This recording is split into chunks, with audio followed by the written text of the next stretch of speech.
Welcome to another Petersburg By Night revamped production. The following is rated for mature audiences and may contain graphic themes that will be distressing to some viewers. As always, we recommend you ensure the safety and well-being of yourself and those around you at all times. Viewer discretion is advised.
Hello and welcome to Bloody Strings, one of the many chronicles we have at St. Pete by Night.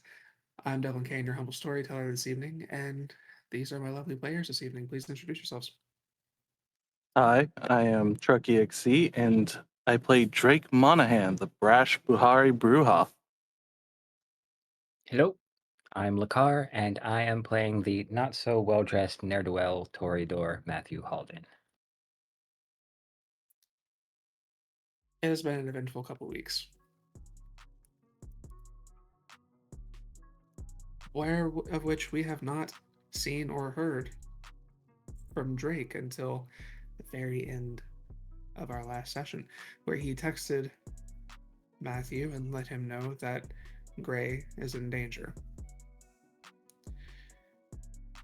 We move ahead. Early in the evening of December 2nd, the night of the showing. A couple hours out before people will be allowed into the doors, we find Matthew heading to an address that Drake gave him over the phone.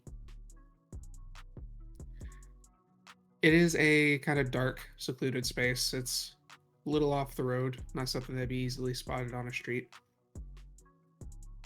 There is a kind of large truck parked outside the building. You recognize the truck from the last time you went to KFC.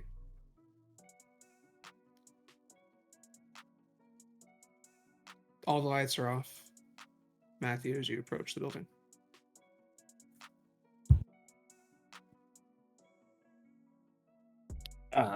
I'm going to just kind of look around, see if I can spot Drake to see if he's there, or if there's anybody else in the vicinity that I should try to avoid. Hit me with some awareness.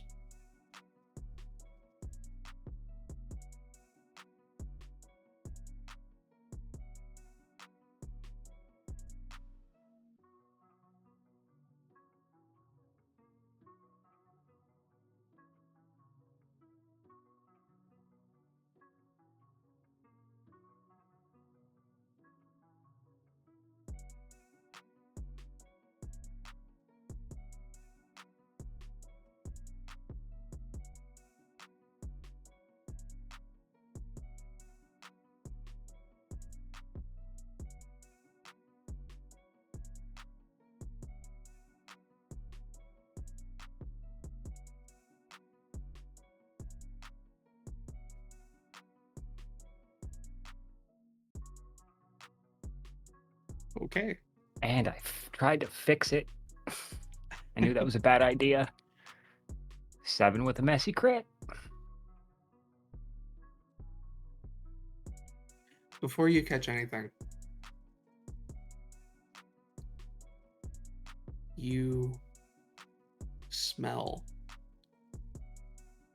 blood, strong, coming from the building. You take a look around, you can see there are some stains on the steps going to the door. A couple little marks on the truck.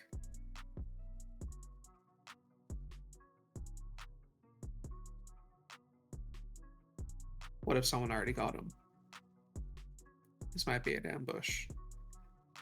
Thoughts that cross your mind as your paranoia compulsion sets in.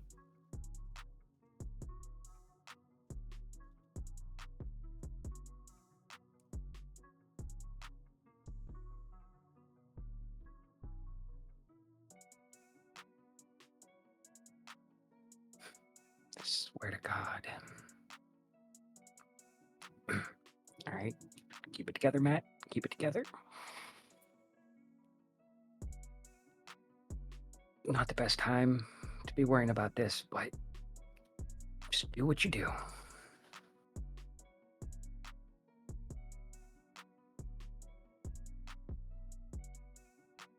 All right. I will just continue to at least skirt the perimeter.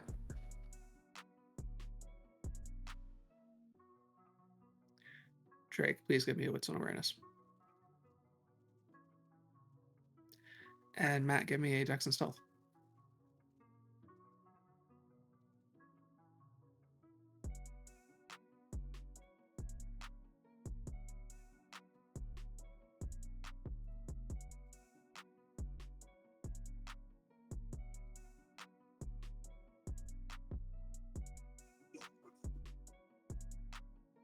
Three.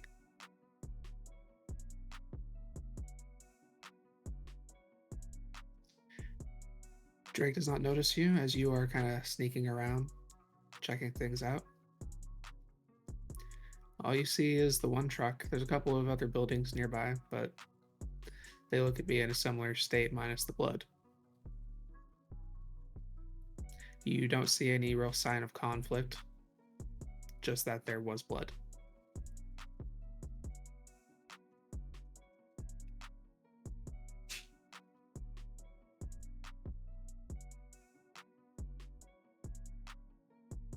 I'm going to try to quietly get his attention.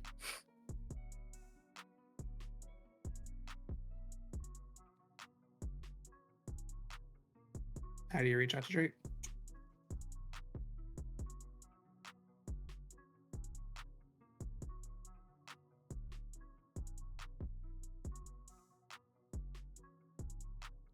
I will try to find something small on the ground and kind of toss it at him.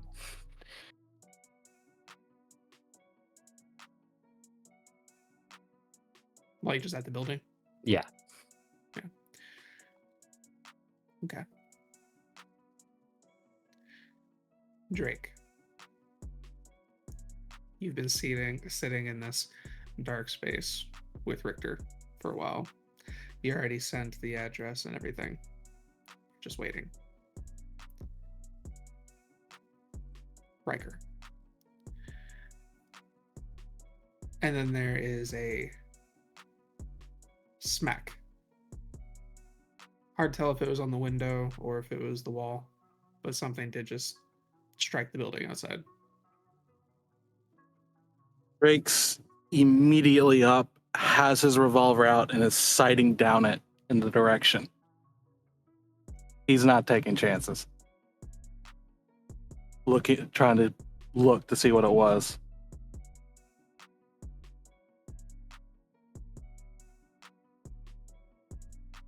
Riker kind of sits forward. Have you heard from your friend? No, did you hear that? No, I didn't hear anything. Stay here. I'm gonna check the window. And he's going to walk over to check at the window, keeping his magnum out. You see Drake approach the window.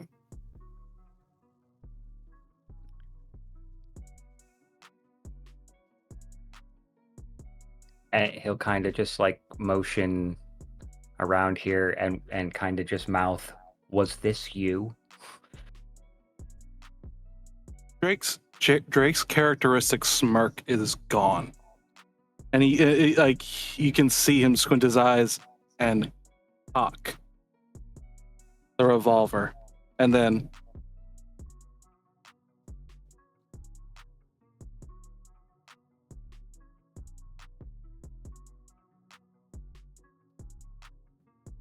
he will make his way to get face to face with Drake. You enter the building. You're brought into looks like a small living room type space. They have no lights on. Two of them just been sitting here in a dark room. You can see they have a couple of bags. You recognize Riker. You saw him the first night you met Drake. Kind of still dressed a little bit like a cowboy, but a little less like he could either kill you or dance for you.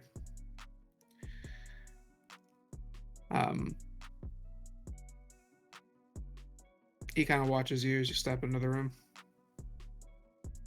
This him? yeah, it should be. Tell me, Matt, what's your opinion of me? I think you're an arrogant bastard and a little volatile, but hey, as long as you get the job done, that's all that matters. And he'll flick the revolver's hammer down, and yeah, it's him. Well, shit, Drake. That could be anybody on this side of the belt. Nah, not many have the guts to stare down a revolver pointed at their heart, much less a stake pointed at it either. It's him. If you say so. Six-pack. Holden, is it?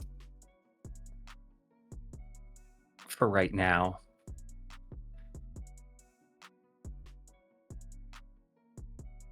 He kind of gestures over toward Drake. This is the one I'd be talking to. I'm just the getaway driver.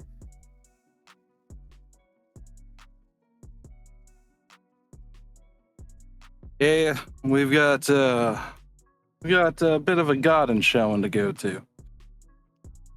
Let's just say invitations aren't exactly on the table. I might be able to walk in, but I'm impressive. I'm not that impressive. Oh, trust me. I have a way of making people open doors for me. I think I'll get in. Here's You're go ahead. Here's the concern I'm kind of running into. Because I can understand why you're wanting to go after Victor. But as far as I can tell, we have brought Matthew along because he has a connection to the victim. So, what is the primary goal? What should I be looking out for? generally there's a chance Mr. Novak's alive, Matt, but I'm not going to hold out too much hope. If Victor is showing off his project, it's most likely complete, which, in Baha'i terms, doesn't usually bode well. Not unless Mr. Novak's gone Baha'i himself, which is always a possibility. But the disruption of whatever they have planned at the garden is going to be what's paramount. There's always Victor might be showing off what's going on, but with the level I've been hunted to, I'm of a mind that there might be more to it than just a project showing off. There might be some rituals going on that could be problematic. But at the end of it, fucking up a garden party is always a win.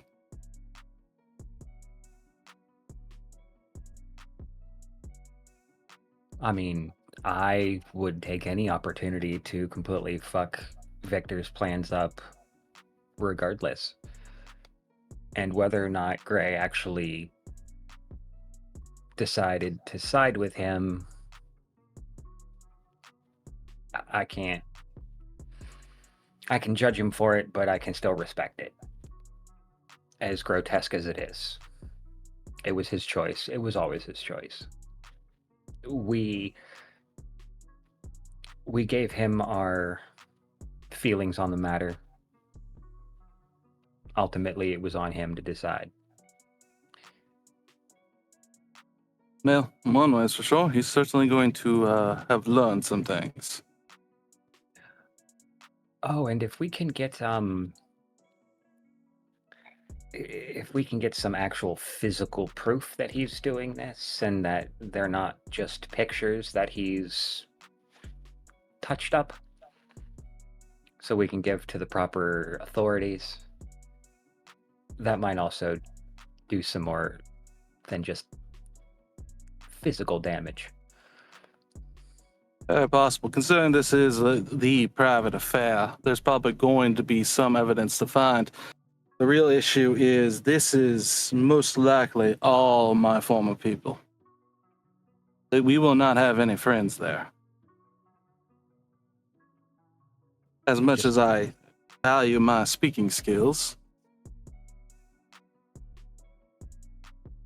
And I'll just have to make some. Good man. Basically, my friend Raka here is going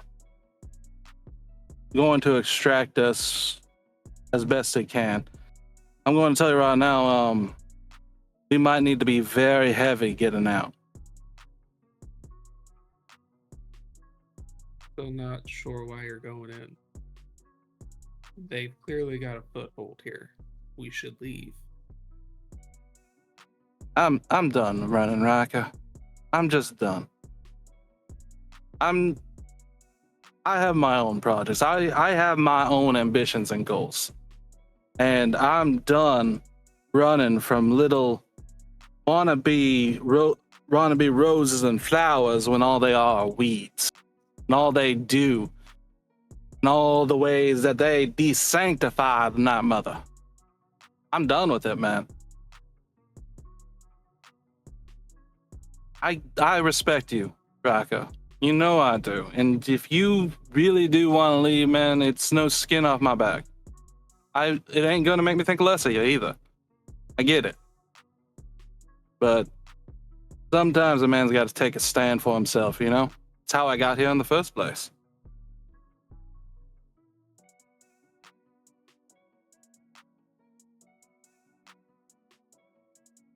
I told you I'd help you. But if it looks like I'm not going to be able to get you out of there without losing myself.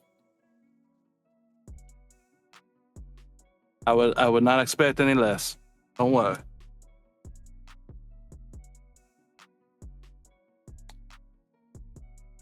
Same goes for you. I'm not sure how he roped you into going into that hellhole with him. But I'll only be around if y'all don't draw too much attention. If I can't get you out of a sticky situation, I will, but be prepared to have to fight your way out and find a place to hide if I can't get to you. Yeah. Raka, do keep an eye out for a kindred in night wrappings, completely covered up. He's called the Shear. If he thinks that you're a problem, he's going to come after you. If you do see him, get out of there.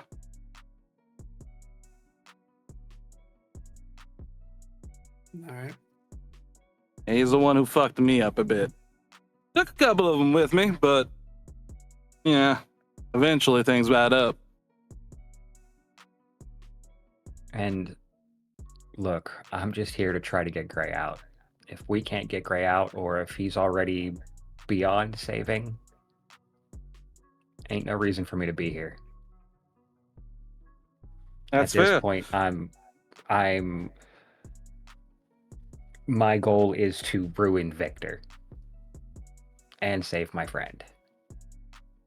But if I By the can't end of- save my friend, Why are By the you end of the night- alone? Weren't there more of you? there are, unfortunately, they're trying to save another friend.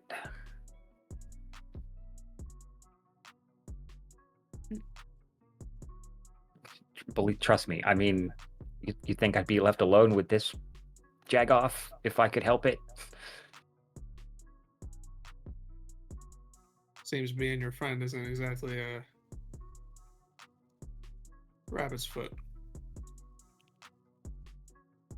Hell, I stir shit. Comes with the territory.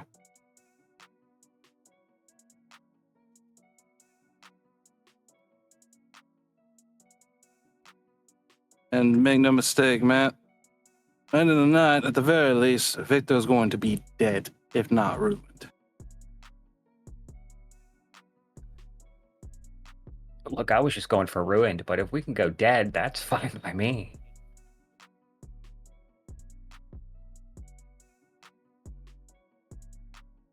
But same thing I told Raka.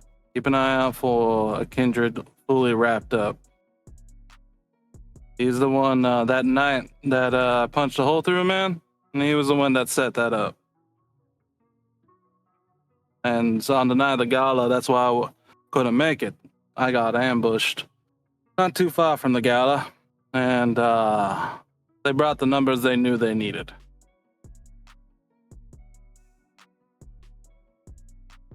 So you were very popular that night too. Yeah, you'll have to let me know what happened. I'm sorry I couldn't be there. Let's just say, I felt your pain on the roof. Of course, mine was self-inflicted.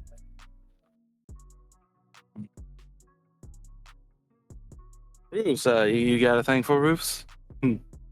No, but apparently I had a thing for stabbing myself with something.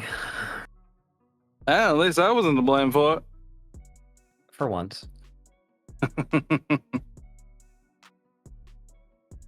Well, we should probably figure out how we're going in. Obviously, as much as I'd like to take all my stakes, I don't think I could hide them on me enough to walk in if we're going to walk in normally. Yeah, I kept everything to a bare minimum. Apparently, I like to, how did Maggie say it? Be reckless? I'm pretty sure I got you one up on that one. No, you just wreck things. Fair. So, Master Planner, we just walking in the front door? Yeah, I'm not a planner. I never have been. I've finally come to terms with accepting it and verbalizing it. I was always good at improv, so let's just see what happens. See, now you're speaking my language. I'm glad you finally realized it.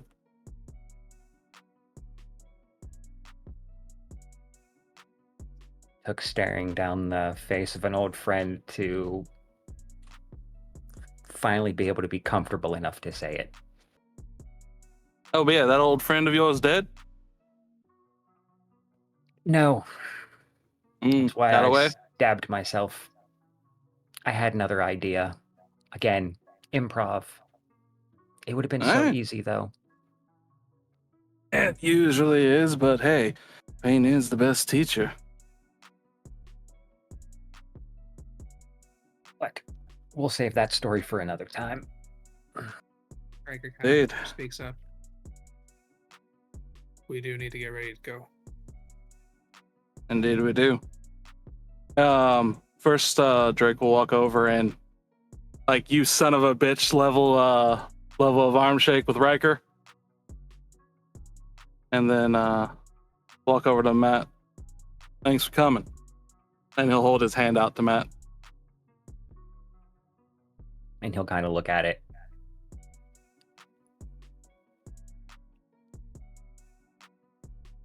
And then he won't say a word. He'll just shake his hand. Let's burn this garden.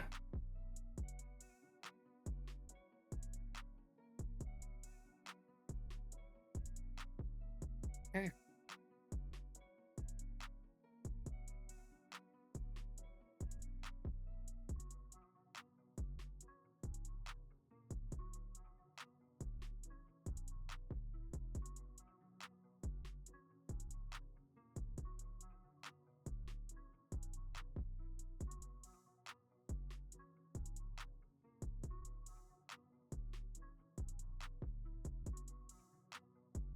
You load up, get everything ready.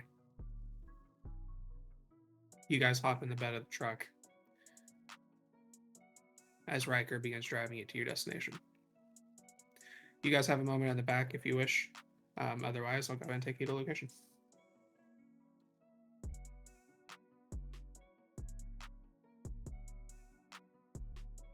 And Drake makes sure he gets all the multitudes of steaks off.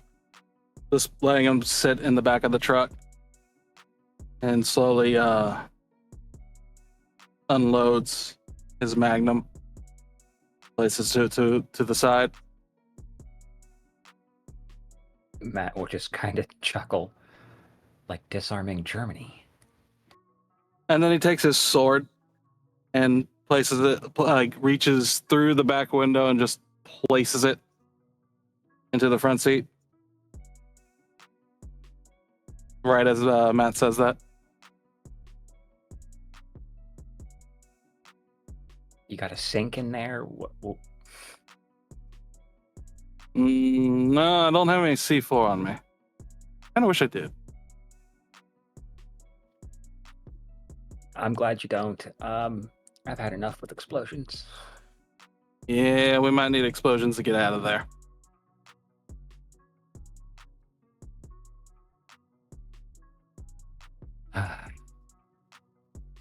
I'm going to get blamed for it. I'm going to get blamed for it. Here's the thing. They would see the two of us together, and yet I feel like I would get blamed for that. Oh, trust me. They all they're going to see is public enemy number one. After the gala, you'd be surprised. And I really need to hear this story. But, yeah, I can't undersell this, Matt. In all honesty, you are walking into the proverbial dragon's den.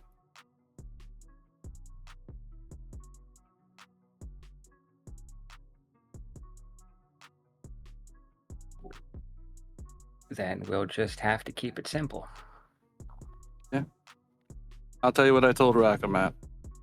You see a chance to bounce for your own safety, I ain't gonna blame you.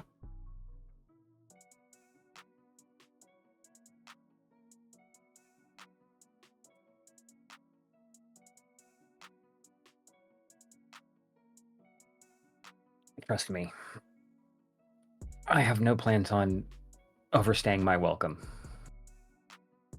Man, I was never a fan of crusades that brought down everyone around someone.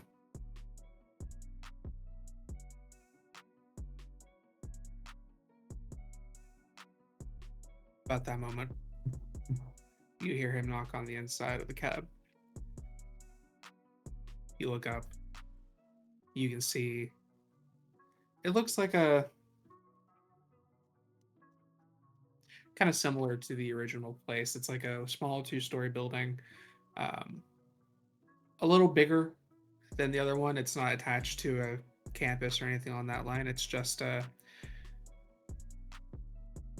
private building, it looks like, out in Clearwater.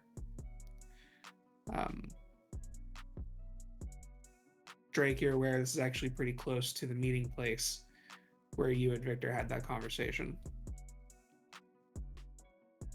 As you approach, you see that there are about 6 cars outside. You see some people kind of standing, waiting. And you see that there is a man kind of standing at the door, not letting anyone in just yet.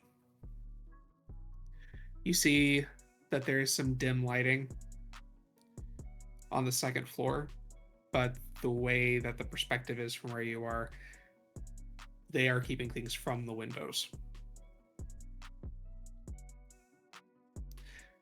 Downstairs, you see there are some still rather dim lights, but you can kind of see into the place a little bit, but a lot of the displays are still covered. Not yet revealed. Riker kind of holds the window, looking at the bed. All right. I'm going to sit over here, across the street. Shoot me a message or send me a sign. Good working with you, my friend. Yep. Just trying to make sure it's not the last one. I'm gonna try my best. And he'll hop out. Matt will hop out and just look at the building. You have arrived at your destination.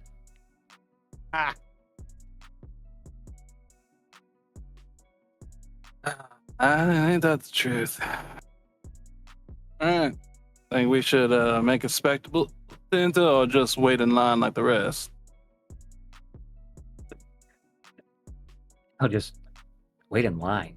Oh, you're so cute. Drake will put on his cowboy hat. The ride.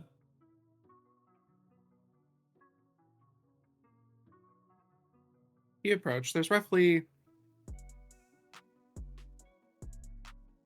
16 people waiting outside. Give me what's an awareness.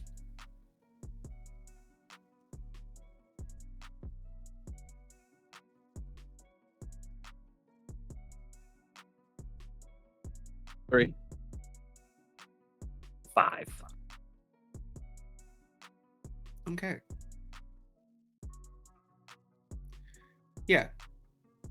At 3, you get an accurate count. There's roughly about 16 people out here, not including what might be inside. But Matthew, as you're kind of examining, you notice that a couple of the people out here are wearing similar little roses on their collar. You count roughly 3 of them out here.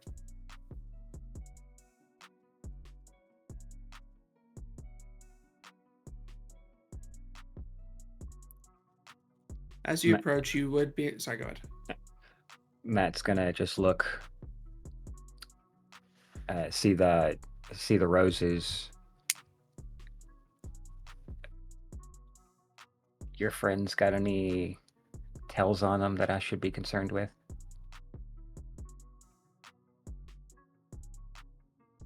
How so? They wearing anything specific? Because I'm seeing a lot of matching ensembles here. Drake will look around. You see that there are a few people, as he points out, that got these little roses. Metallic looking little pins on their collar. You've seen, not specifically the rose, but you've seen little plays like this. It's an easy way to identify the important people from the non-important people. Mm-hmm. Immediately telling you probably that this is a mixed event. There are kindred and kind here. Well, one thing's sure, we're not going to be the only of our caliber here.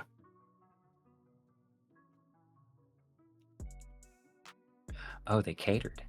Nice. Apparently. Which actually I think kind of helps us a bit. Oh, immensely. Yeah. Well, shall Shall we go let ourselves in?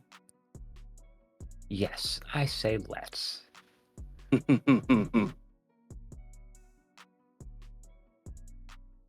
do you wish to approach?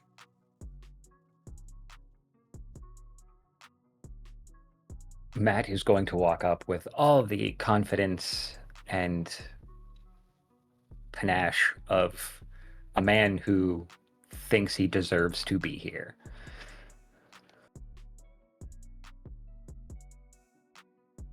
Okay. You walk up to the door. Very large man standing at the front. He puts his hand out as you make your way over. What's your names?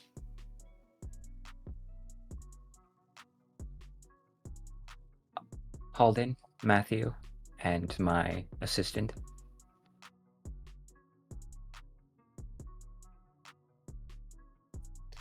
He pulls out this little clipboard. Go ahead. I was going to say, can I utilize the all access? Refresh my memory. Give me 1 second. But it's the I the remember coterie this one. merit. Coterie merits. Okay.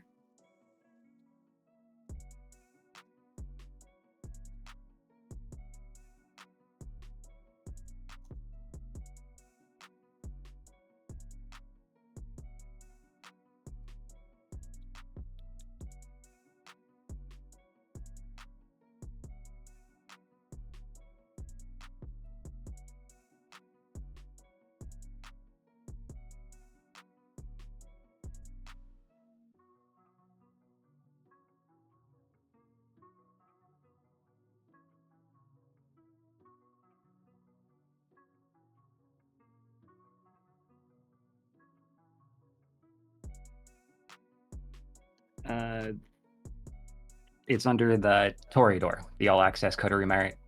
Yeah, I'm pulling it up in the book real quick. Just taking a second to load.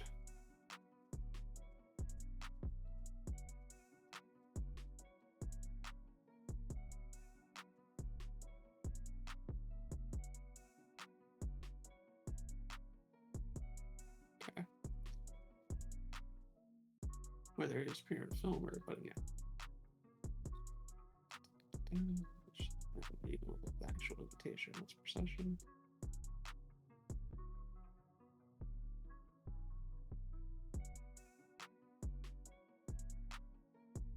Okay.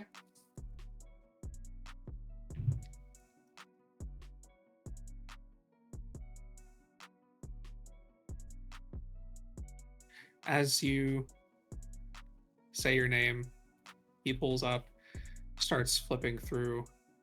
You knew this was happening for a week. You've had time to make something happen. And as he flips to the clipboard,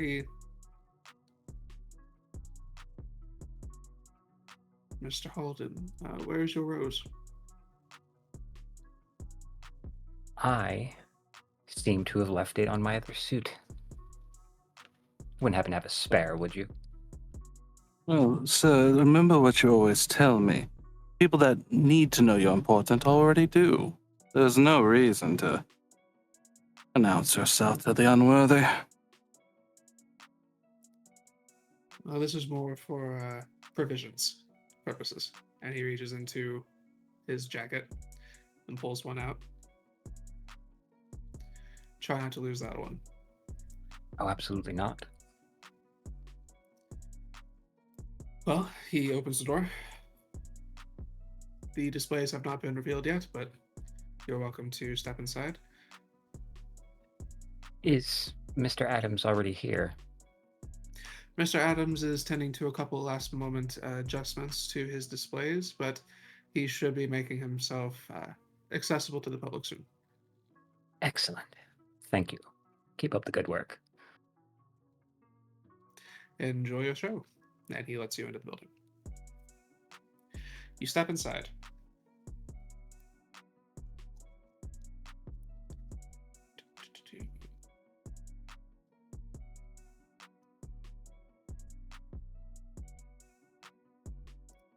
As you step inside,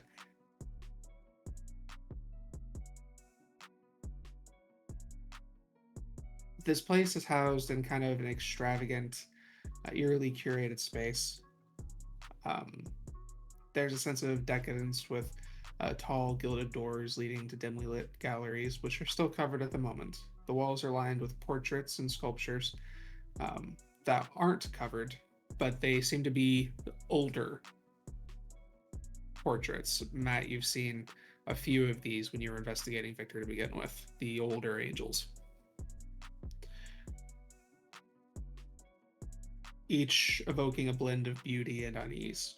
The air carries a faint metallic tang, mingling with the cloying sense of exotic flowers. You step inside, there are a few people. It looks like a couple of people who are doing security, kind of posted at different areas. And you see a couple other people who have the roses like you, kind of mingling with one another. They all turn as the door opens and you step in, and then turn back to their conversations.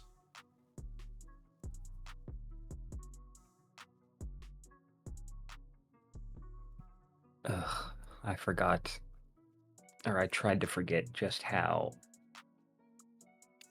great the art was. It's self-gratifying. There's no actual lesson to it. I'm surprised that even as far gone as my people are, that they couldn't recognize just how meaningless this is.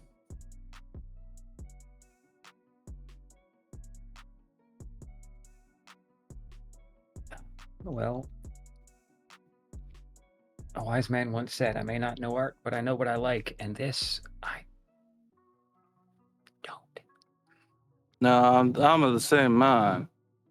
Legitimately, the projects are meant to be, for lack of a better word, progressive. Meant to accomplish something, meant to enhance.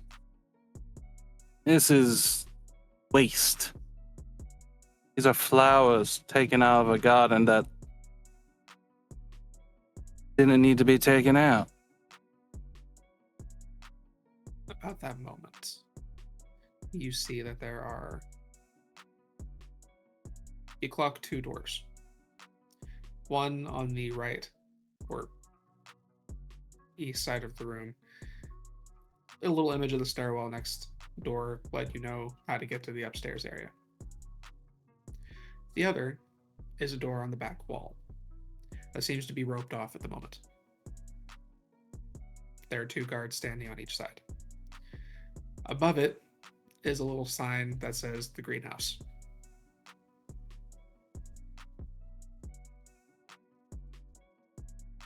Well, that's probably our space right there.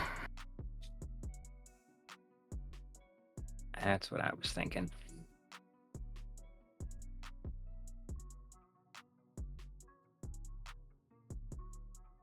I might be able to get in. Didn't mean revealing myself, though, but something tells me they'd want me to walk right into their Venus flytrap.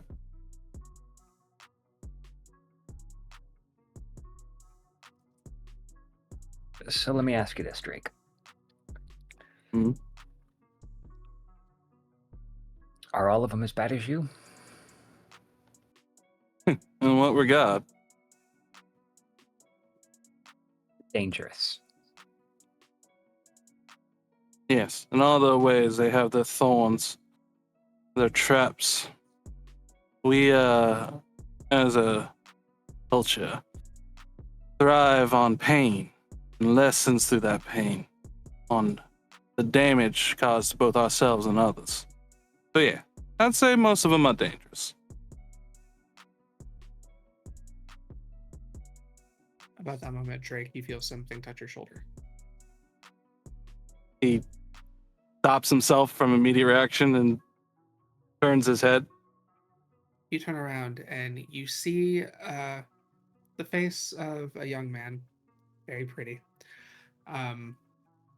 looking up at you, and his eyes are kind of wincing, but he has this wide grin as he offers his hand out. My name is Jacob, and it is an absolute honor to meet you.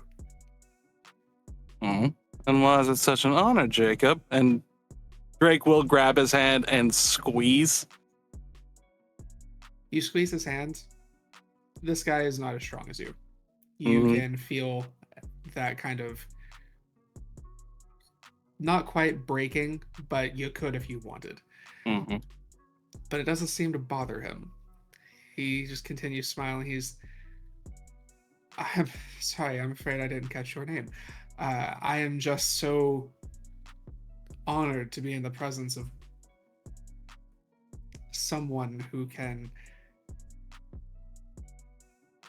He just kind of sits there, and you can tell in this moment he is viewing you with aspects, and he is not turning away. Oh, Drake will lean down close with a smile.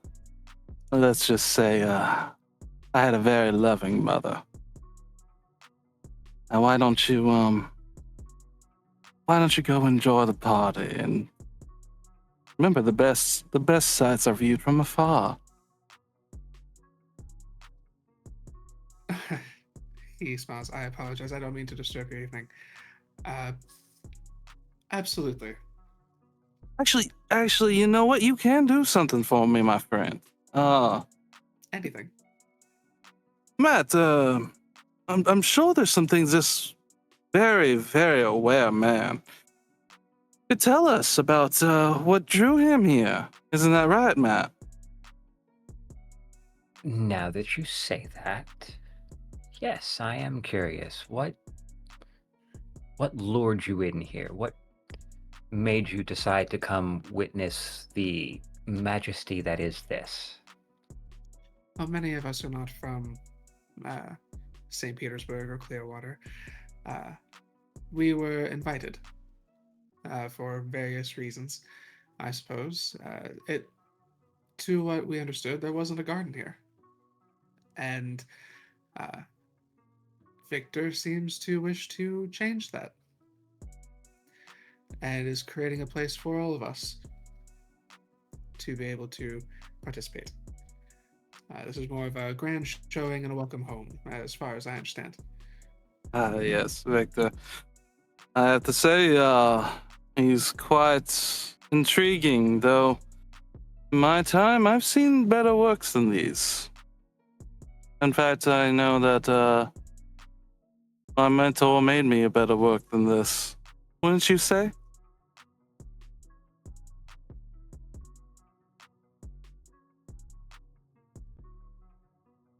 I'm sorry, I'm afraid I don't follow. Oh, I mean, many people try to say that they're reinventing the gardens, redoing the gardens, but don't really step outside of their very own.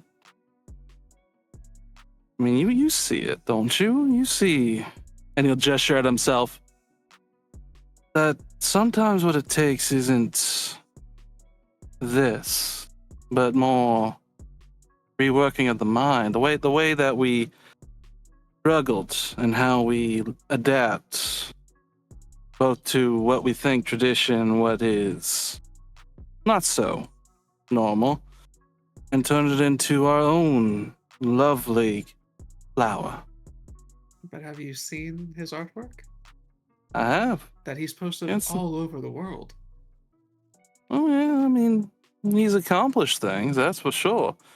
But I've seen projects all over the world, and I've made plenty myself. I have a very big one in the works myself. But I've just seen better. This seems wasteful. Remember, the But pain what is he's meant to taught teach them. us. Exactly. Consider how much they learned, even for the briefest moment. Lilith doesn't want us to waste things. Lilith wants us to cultivate. There's He wants us sacrifice when it is needed. But this, think of how they could have made everything flourish. Their sacrifice isn't nourishing the soil. Their sacrifice is they're being cut and plastered into a space. not cut and then put back into our soil.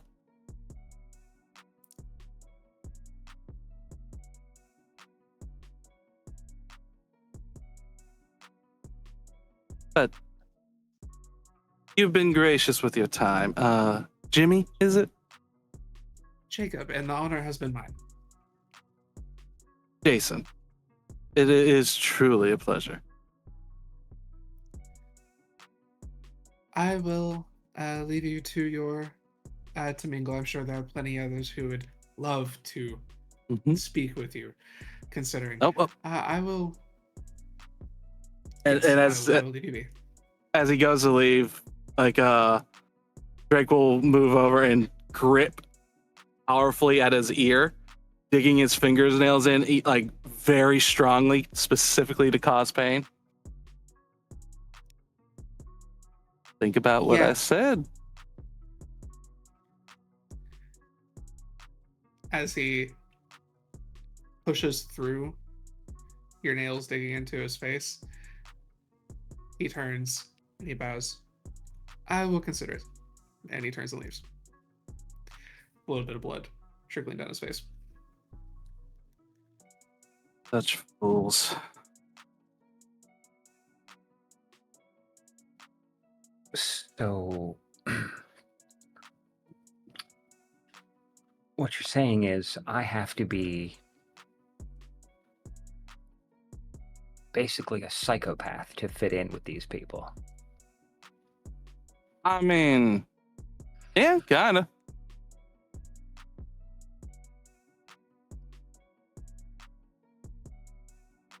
This will be a new one.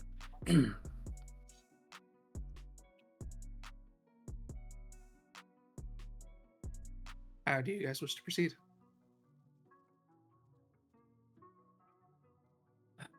Okay, Drake. Now that we've established that, this seems like it's more your playground, so I'll follow your lead. All right.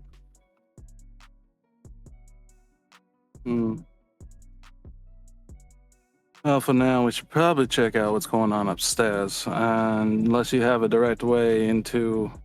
Unless you want me to play my card with the guards.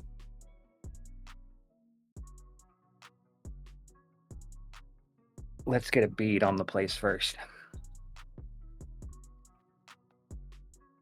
Can't make bricks without clay. And then you'll head up the second stairwell. You head to the second stairs. Nothing stops you. You head up top.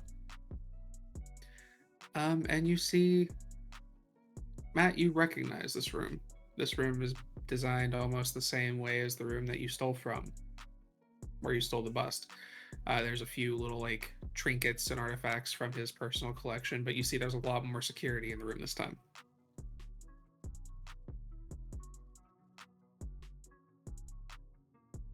Oof, deja vu. How so? Just, seems familiar. As you look around, you see Viktor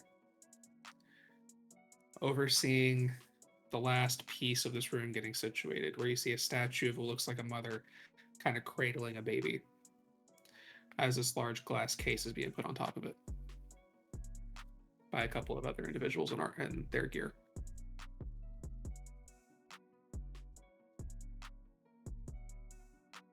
Doing her work. All the while.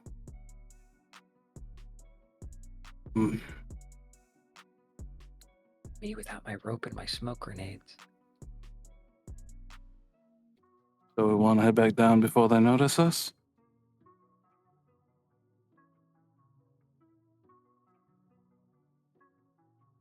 I mean, is there anything stopping us from looking around? Oh man, suffice to say, Victor knows us well. Should we make a bit of a show of it? Oh, It's like you don't even know me, as he's walking in further. Drake's following, and Drake's gonna call it, Victor, look at this. What? That is quite an interesting piece you got here. He turns. As you're looking at him, he looks a little, like, obviously dead, but somehow dead and sick. Not so bad that he can't present himself this evening. He still looks like Victor, still very beautiful, very stunning, but a little under the weather. As he smiles. Now, when I saw your name appear on my guest list, I was just so curious. Now, I'm not so curious. Hello, darlings. Come to enjoy the show. You're looking a little under the weather, Victor. You okay? Ah, yes, a party that got a little too out of hand. Nothing I can't handle. Those have been known to happen. So they have.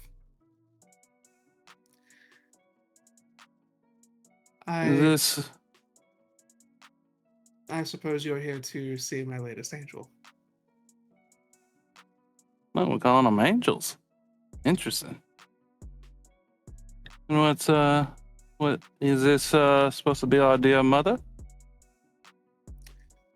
The angels thing is more of a play to the kind. Now, this is everything I've been doing has been for Mother, yes. Tell me, how does it feel when one project's finished? Does it feel like there's ash on your tongue?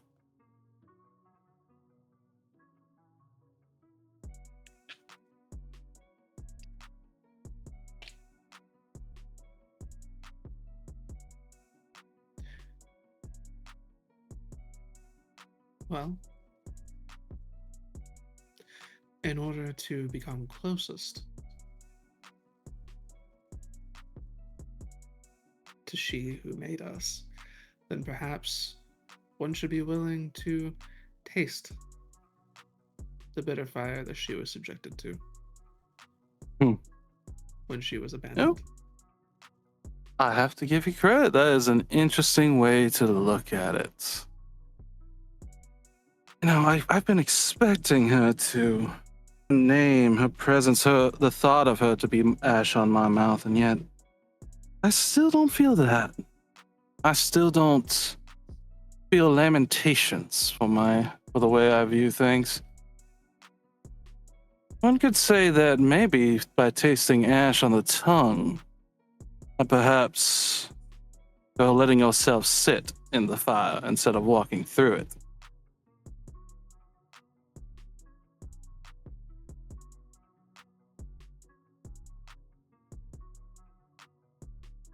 We conquer by enduring, by learning and absorbing all the pain that can be learned in this lifetime. It's the only way we can become close to one who experienced all of it.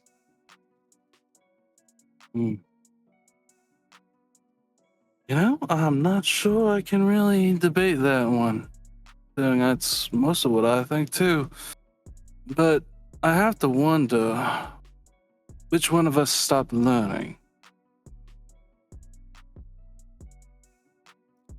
Could it be the one who killed their sire and charged out of a ritual?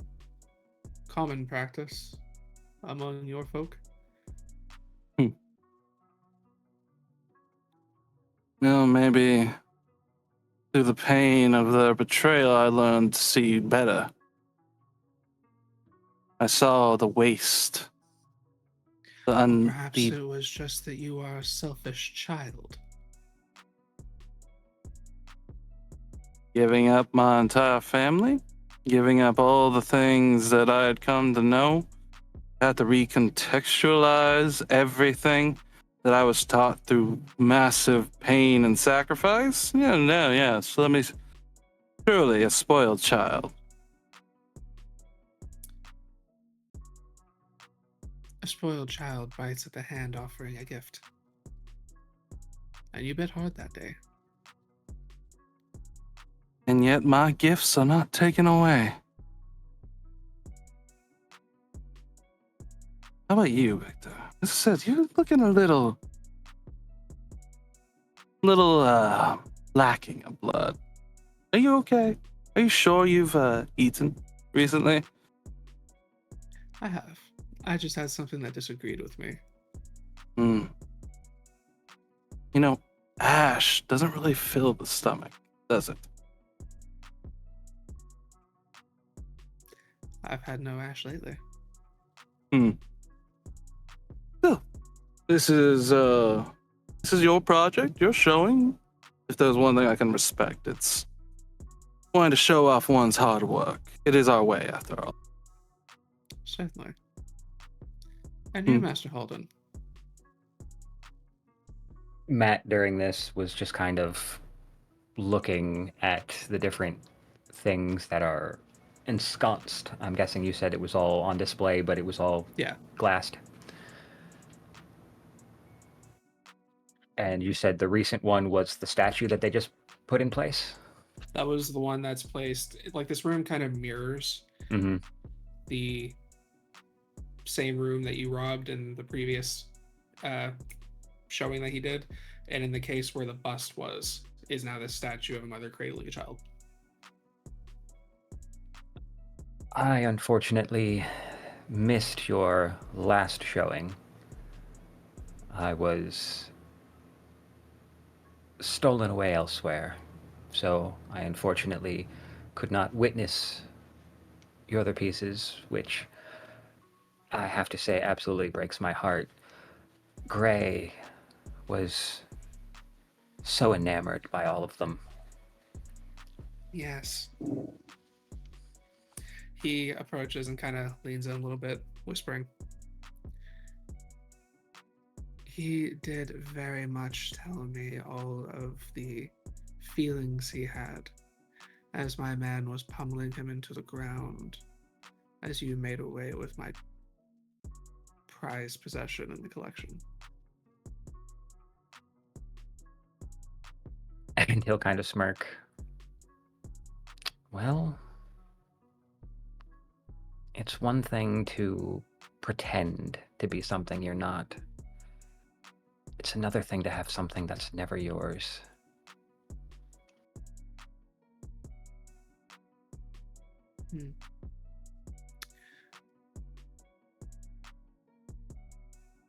And what about yourself? Gray told me about the tragedy of Mina. Yes, unfortunate loss. And you didn't even get to get back at Nick? Unfortunate. Yes, that was less of an unfortunate loss. He had his uses, but once he no longer served a purpose, I suppose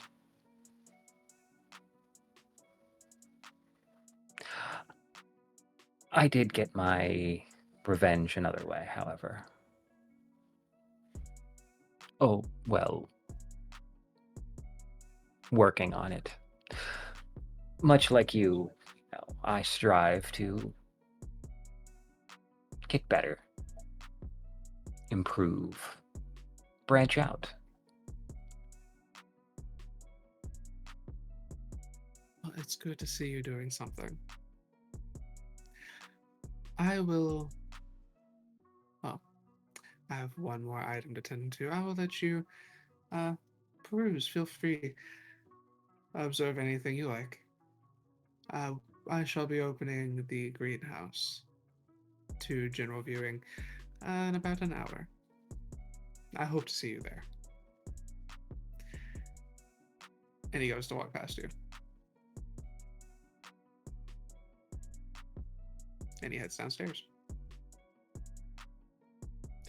He stops at the door next to a guard and he points over at Matt. Keep an eye on that one. I suspect he has sticky fingers.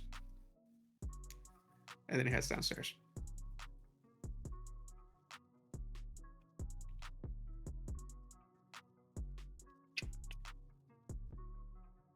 Well, I guess Gray wasn't as strong-willed as I assumed he would be. No, Although I'm not don't. surprised. Oh, don't blame your friend too much. Victor may be not much of a Bahari, but even a regular Baham is going to be able to do some convincing things.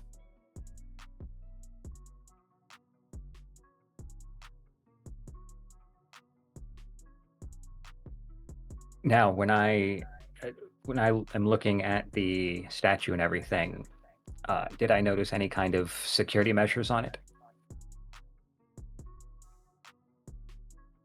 On the glass? Yes, on any of them. Give me what's awareness. Or investigation. Either one.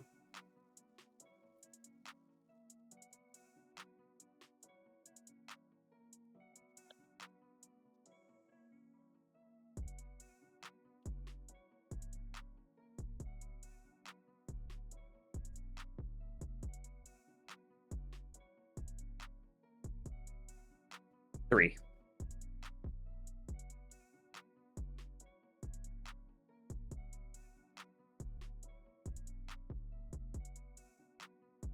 Okay.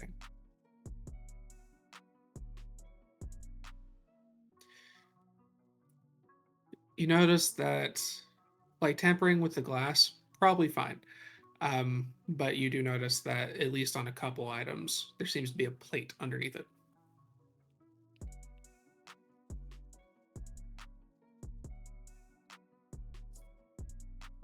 Yes, Mr. Adams, you definitely learned your lesson.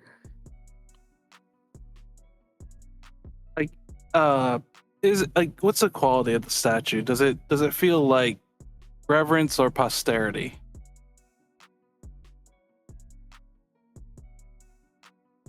Reverence. Okay. And Drake does not feel quite as tempted to destroy it.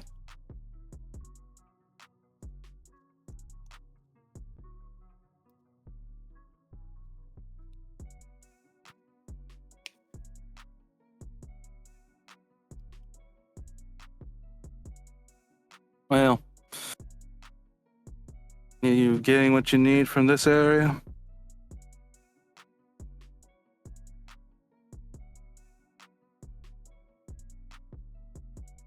Oh, yes. I learned a lot. Can't say I learned anything I didn't already now.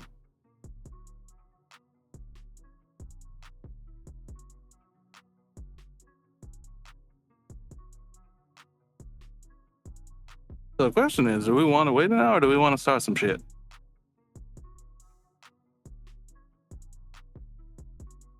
Well, now that he's made himself transparently clear that he's well aware of me and what I've done, and I've now got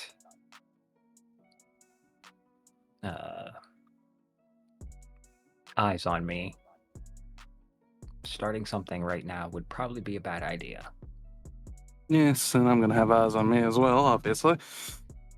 Oh, well, you just wait then. And this garish bullshit.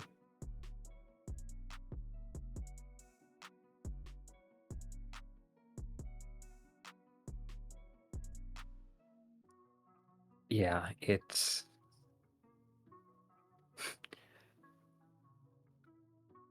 Patience was never my strong suit, but, you know,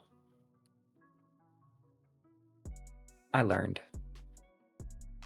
Yeah. I don't want to set it on fire. Gotta make a point, you know? You know, Drake, you should really see somebody about that, because your need to burn everything. I don't try to burn everything. No. I'm far too flammable for that. Yeah, as are we all. And by the way, you are so never permitted anywhere in the vicinity of my cousin's establishments.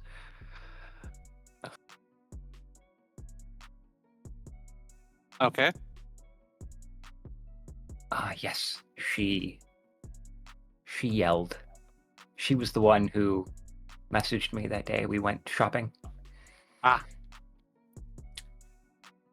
You should fireproof her stuff more effectively, in all honesty. But flammable, why not? Makes sense.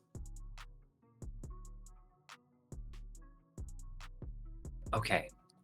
If we can manage to get away with any of this, I will let you set a small fire to Victor.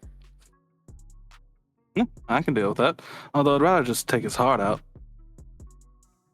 He has one? The bodily organ, of course he doesn't. Fair.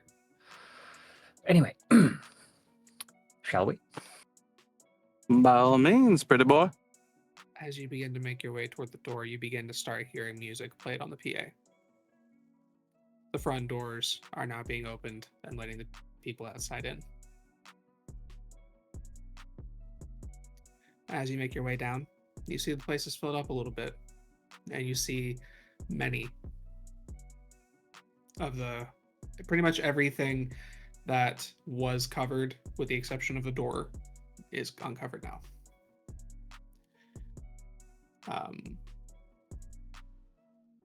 As you are viewing all of them, you see several portraits of Gray. Bloodied, battered, cuts and bruises. But in each photo, unlike all of the others, Gray is staring up past his eyebrows and smirking at the camera.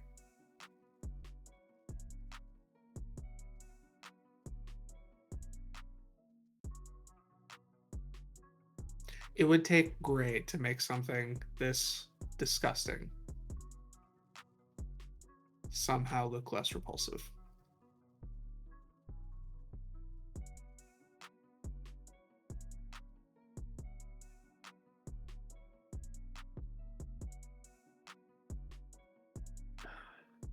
Gray. Only you, my friend. Doesn't make it any better, but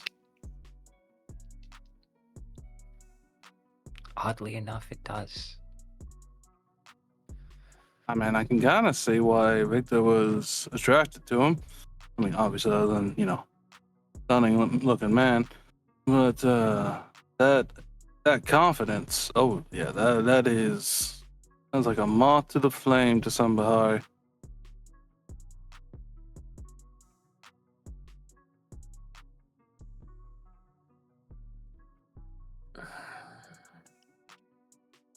He definitely had a personality to him. No filter. So wasteful. And it's sad because Gray was never one to waste anything. So now it is on sheer principle. I think he and I would have gone along.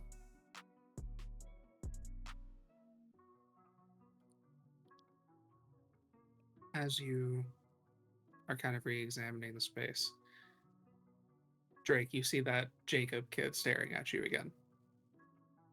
He seems to be excitedly pointing you out to people. Seems I'm about to have a fan club. You should be used to it. Not usually at Baha'i events, I'll tell you that. The door on the north side of the room has less security now, but it is still guarded, and it is still roped off.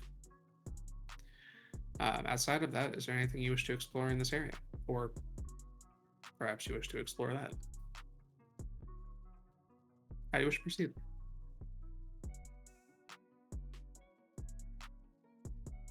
Keep going. Peruse. Mm-hmm.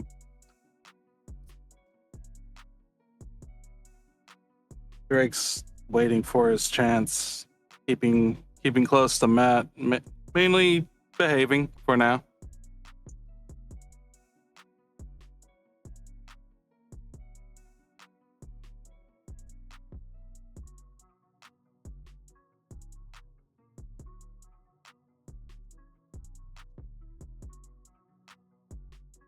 As these people are moving about, you guys kind of moving and navigating. Give me wits and awareness rolls.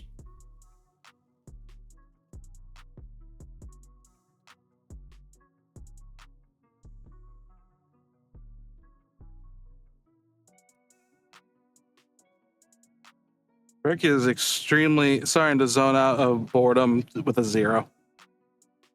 Okay. 2. 2. Matthew, you notice over in kind of like the northeast corner of the room, there looks to be like a photo booth type situation, which seems a little like it is different than like the typical ones you might see in a small venue. It's very dark, has kind of like a gothic framing to it. And you'll notice people with a rose walking in with someone without, and they'll go in.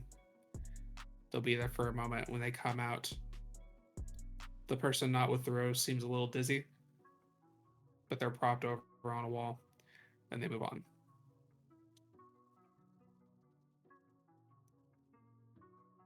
Okay, now that makes sense.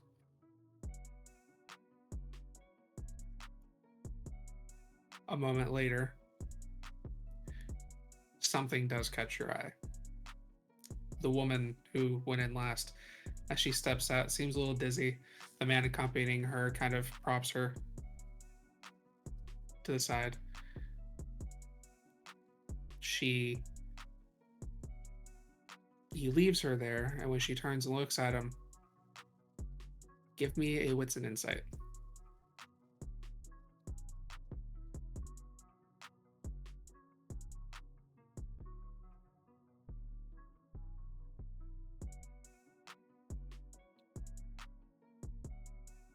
Three. She's feigning dizziness. And that is when you notice, kind of just on the collar, underneath her dress, you see a little tattoo. That looks like a familial ring that Louis used to wear.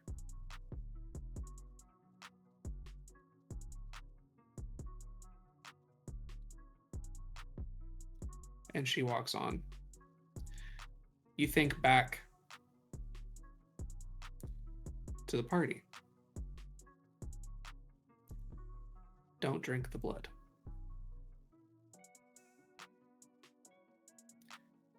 However, before you can communicate that, Drake lost you.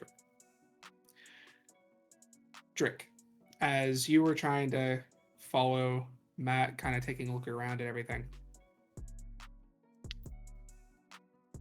you see somebody goes to approach you as you've somehow lost Matt in the crowd. This person is a woman, kind of shoulder length brown hair, wearing the dress is this dress, as you're looking at it, someone who is a trained fighter. Saying this dress, this is not a dress for show. This is something to wear for functionality. she steps forward, very welcoming smile. I understand we have a special guest this evening. We weren't expecting a chosen to arrive with the rest of the numbers.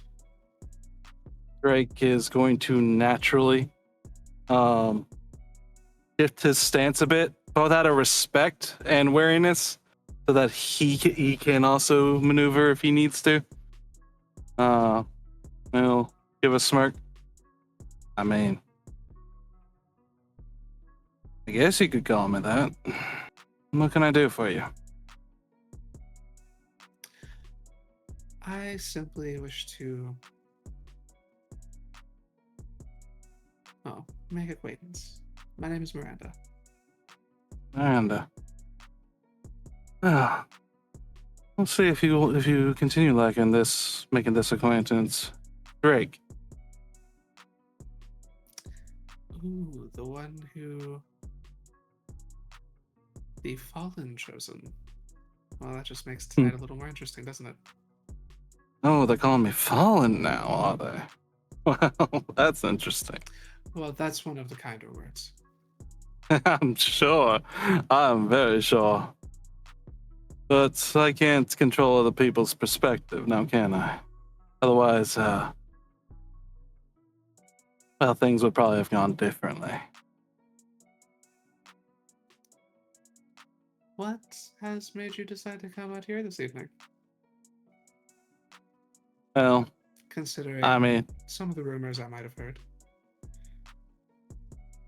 well, for all that I might be hated, I stand by what I think, what I've seen, and what I've learned. I may be hunted, but that doesn't mean I'm going to stop believing that I'm right.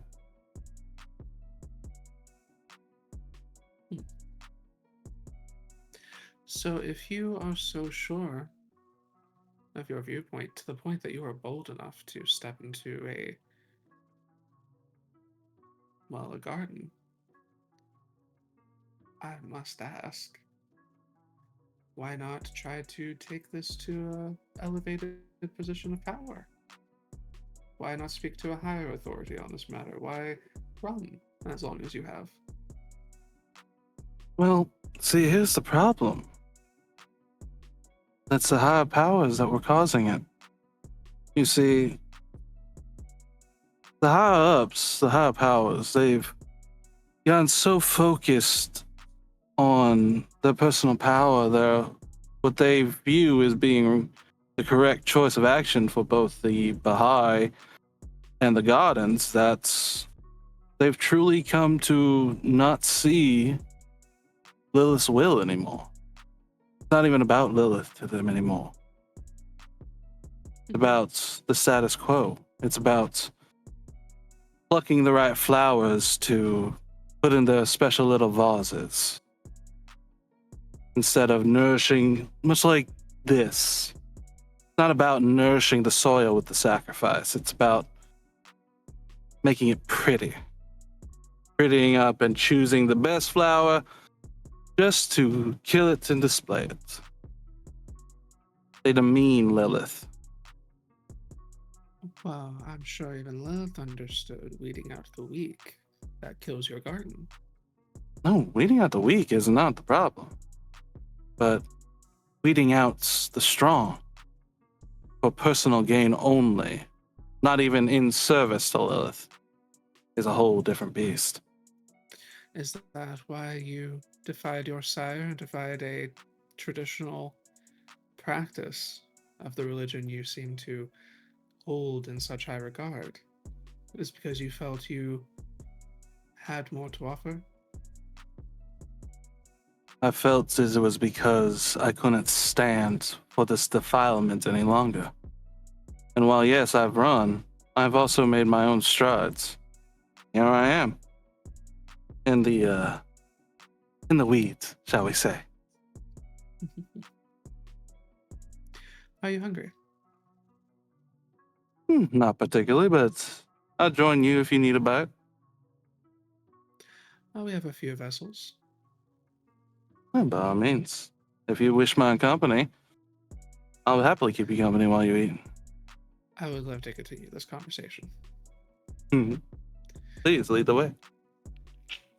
She takes you over, finds a young man, and guides you over to the telephone booth. Do you drink? No. Okay. Are you going to refuse to drink, or are you like, how are you approaching this? She will offer you to drink from the vessel. He is in a garden. It is nothing but poisonous plants and treachery. Like there's no way he's taking anything from here. So just simply politely refusing. Mm-hmm. Okay. Matt, at this point, after losing Drake, you do see Drake enter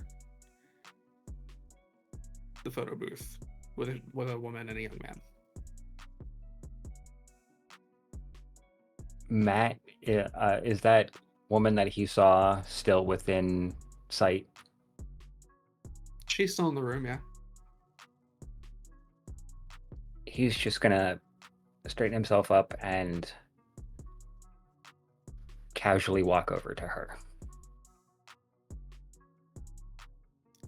You approach her. She looks up and seems shocked. But then you watch as she... How can I help you, sir? Are you hungry? No, thank you. I've already eaten. It is quite an interesting flavor palette. But Understood. I just have to say, and he'll lean in a little closer, sweetheart, if it had been me instead of Louie, I would have taught you how to be a better actress. But don't worry, I'm not going to cause trouble. In fact, how about this? I don't care about any one of these people here, except for one gentleman, and only because I need him.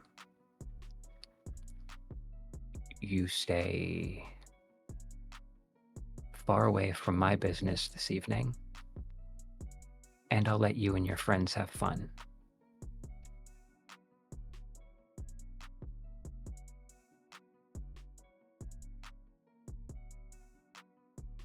She smiles and she kind of leans in.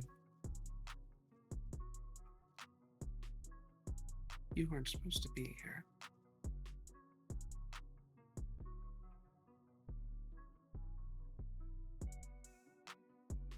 The only reason I let him go was because she would be very upset with me had I hurt him, despite what he did. I only came for a friend, and I'm thinking that plan has already changed. So if you plan on doing any kind of damage here, have at it.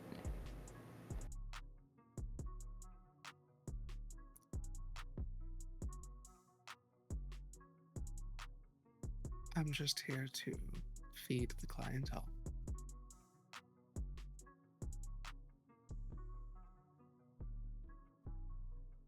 Yes, and I don't know exactly what you guys did, but it seems to disagree with a lot of people.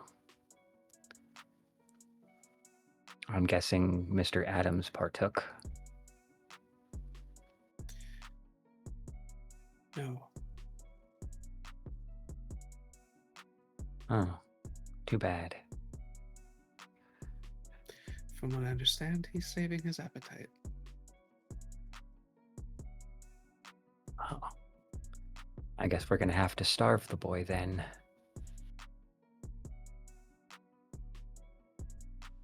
Because whatever you're doing, I'd really like it to be to him.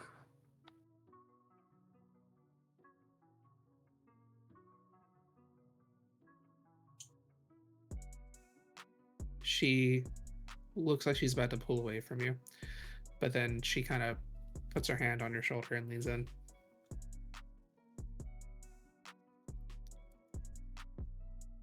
Sparing him because of the memory of another. It's almost human.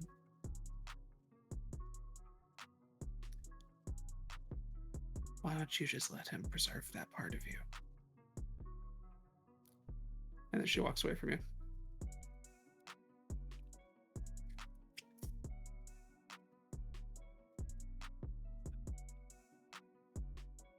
Yeah. That's the problem sometimes. I'm still too much me for my own liking.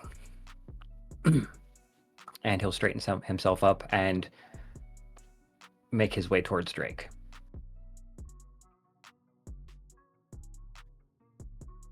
You make your way towards Drake. Drake, give me a what's an insight?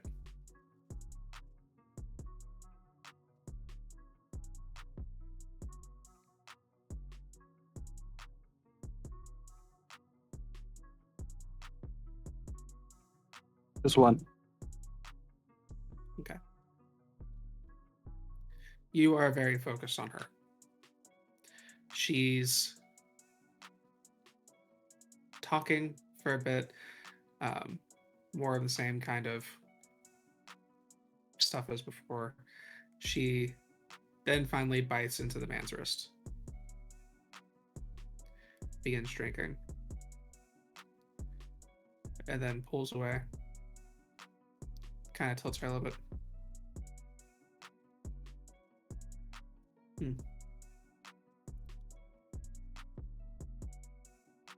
Tastes a little funny this evening. Oh, how so? Almost sweet. Hmm. Like honey. I haven't tasted honey. They must be really going all out then.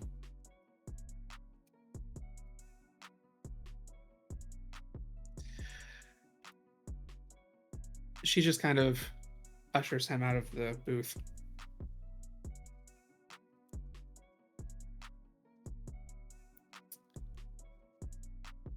So what will you do if the shear comes after you? You say that like he already has it. Oh, that they already have it. You've escaped the shear. I'll give Very them credit. impressive. I'll give them credit. They knew the level of force needed to come after me. They're not someone to take lightly.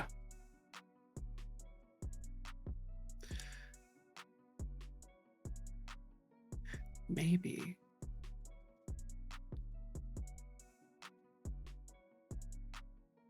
They were just trying to size you up.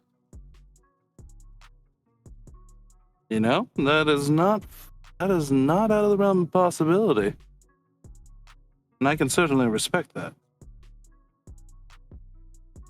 Perhaps, assuming that's the case. Of course. Ultimately, we have immortality. Lilith has gifted us with so much. We need to stand by what we truly believe in, or else we are no better than Canaanites in their monotony and lack of imagination. No, we can't have that. But we also can't have little branches doing whatever they wish. Here's the thing. What if it's not a little branch, but the acorn that can grow into a new tree? Some might call that arrogance. Absolutely, they could. But I'll tell you what I told Victor. I don't taste ash in my mouth when I speak Lilith's name. I do not feel cut off when I think of her, when I go through my actions. I stand resolute in the sense of her embrace. So either I am self-delusional and arrogant, or I'm on a path that she actually agrees with. She reaches over and cups your cheek.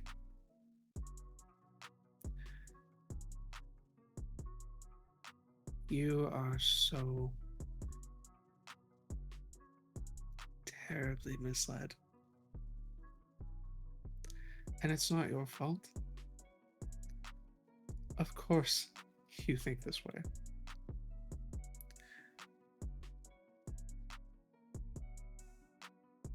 You are simply a child. A child who was not properly cared for. And because of that, you don't know the way or how to come back to it. It's askewed. But I do promise you this. And then her smile widens. When I do finally cut you out of the root,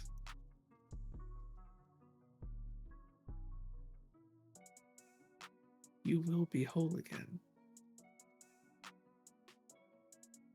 Well, I did say the share is very impressive, I'm isn't sure she? it is.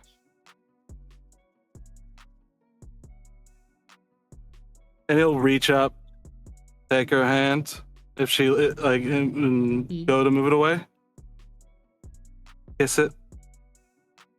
We shall see. So we shall.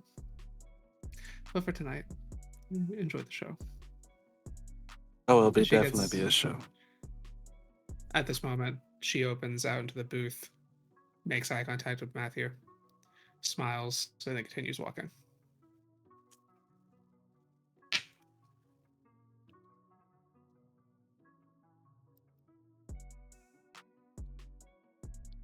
Matt will come over. Please tell me you didn't eat anything. No, in this Den of Vipers, absolutely not. Good, because I can definitely guarantee that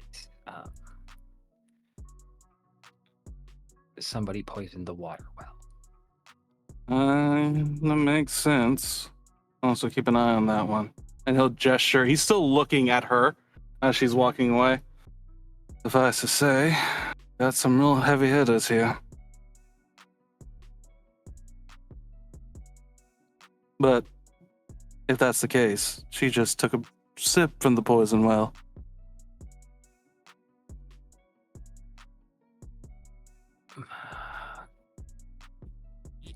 My friend has friends here, mingling Oh? in the crowd. I don't know what they did, but everybody's gonna be a little goofy.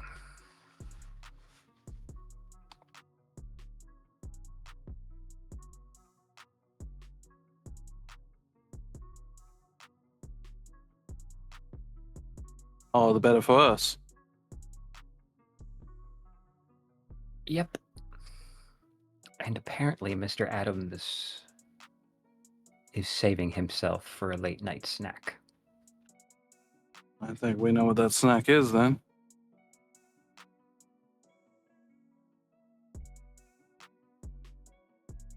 I truly hope that maybe I could get through to someone here.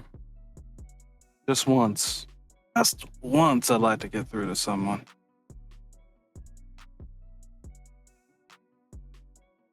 And he'll get up. All right, what's the plan? No plan. Now we just see what happens. Pivot from there. More waiting. More waiting. God damn. About that moment, you hear applause. The music gets quieter as the north door opens. The rope pulls aside as Viktor stands up and enters.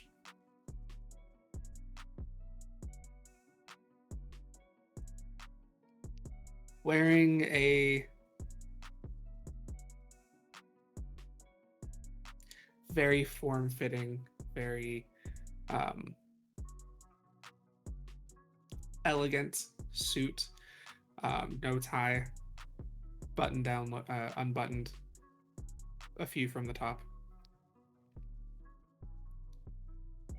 He seems to almost dance into the room before presenting himself.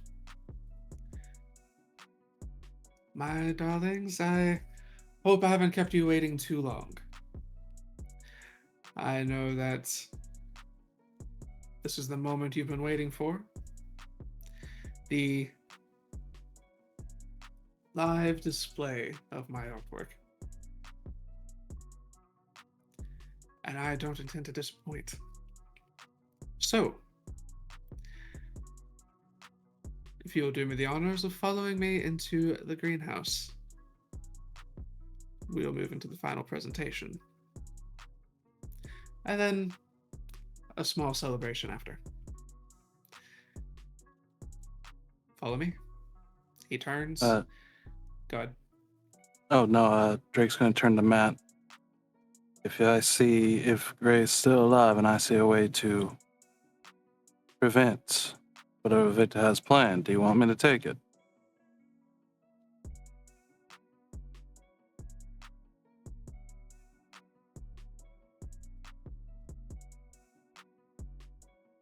No. Because Yeah. I'm pretty sure Gray would want to be here.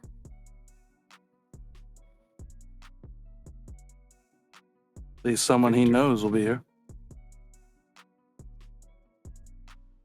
That's it.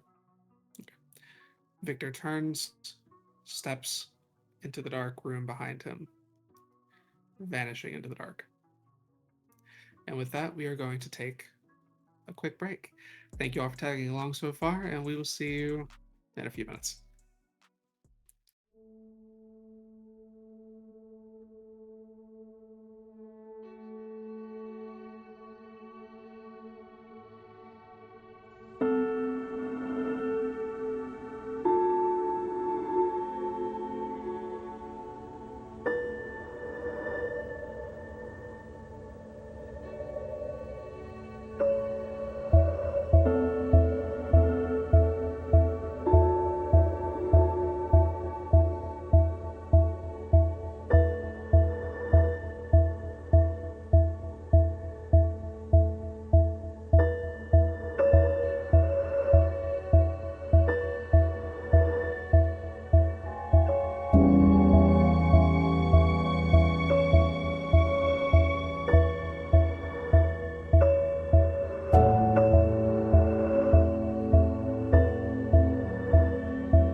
And welcome back. We pick up stepping into a dark room. You pour in with the crowd. There is no light in here immediately. Before long,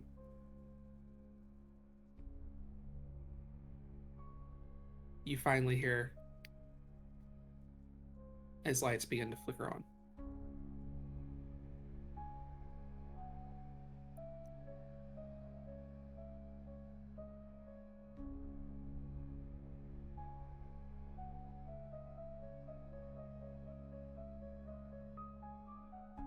At the center of this greenhouse, in the center of this room, is a large glass wall.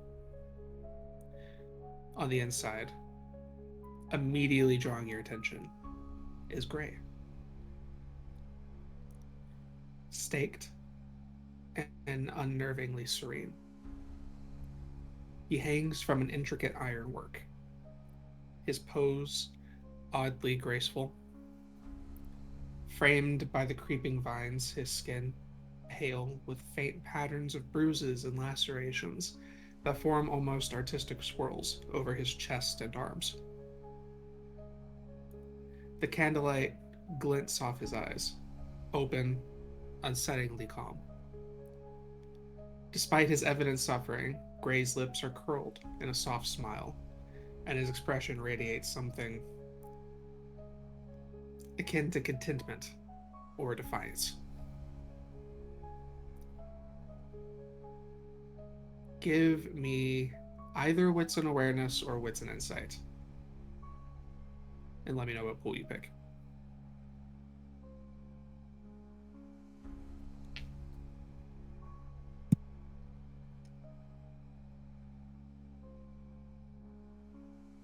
Who on awareness? 4 with awareness. As you guys are kind of watching, you see people looking around. They seem immediately struck. His posture, his arms are kind of loosely outstretched, his fingers splayed as if inviting judgment. His clothing kind of torn and bloodstained, loosely kind of thrown up, draped over him, enhancing kind of visual symmetry, while his shadow, cast strategically by lights, stretches grotesquely along the garden, making him appear like a towering specter.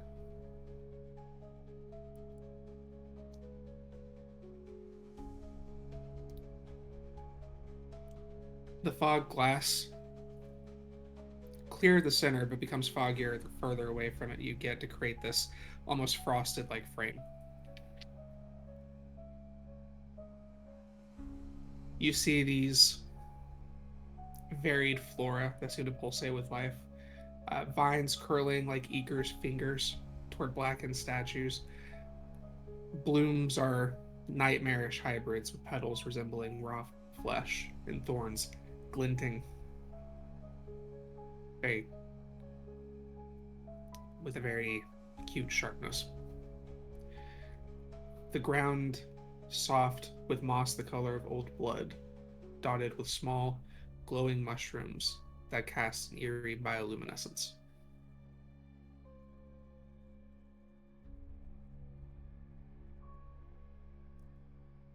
Viktor has not presented himself in this space yet. You could hear people kind of murmuring and whispering with one another.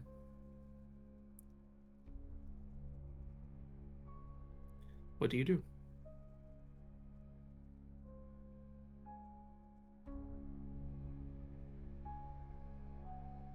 The map. Matt's going to kind of look at Gray and then look at Drake, and he's going to kind of gently nod back towards the door.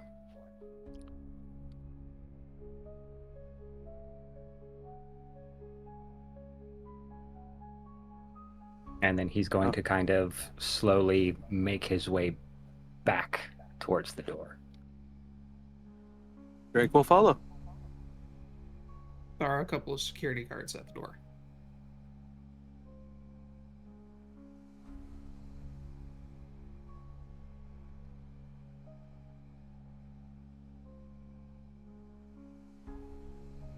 He's gonna, once they're next to each other, he's gonna lean over and whisper,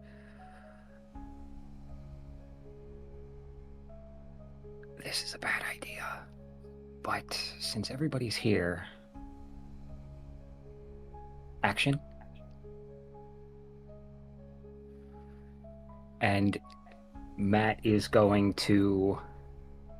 Did you get my update for my sheet, by the way? Did you see that? I believe so, yes. Okay. Matt is going to activate Throw Voice. Now, is everybody surrounding Victor, or is it just in front of Victor? Like, is the crowd around Gray and the display, or is it just in front of? It's mostly like it's like a rectangular room. It's like you're looking at an aquarium. You step into a room, half the room is where you guys are in the viewing stage, and then the other half is behind a glass display. Okay. So you couldn't actually get to him if... Yeah. So towards, like, at the one end of the crowd, Matt is going to use Throne Voice and have his voice scream out, "Viktor Adams poisoned the blood, that's why he hasn't eaten."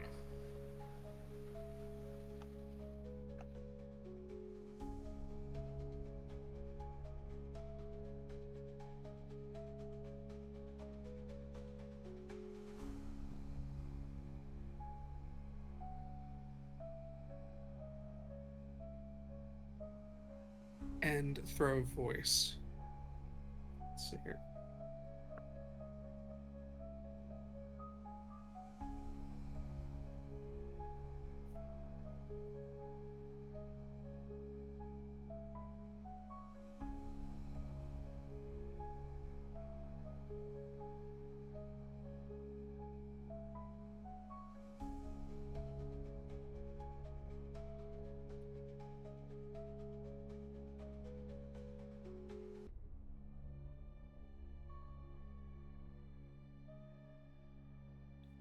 You're not using anything in tandem with this. It's just throwing your voice. No, I think I'll join it with awe, so that people will focus on it. Go ahead and... So first we'll do the awe roll. Well, did you do your rouse check already?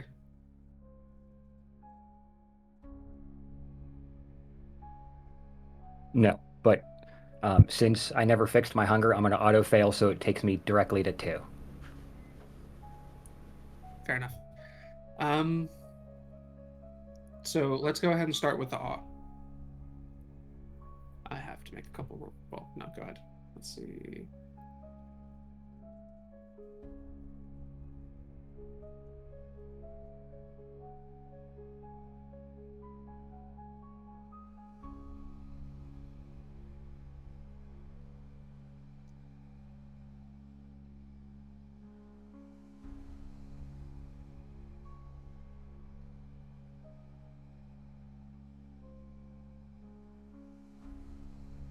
You know what? I think I'll Blood Surge.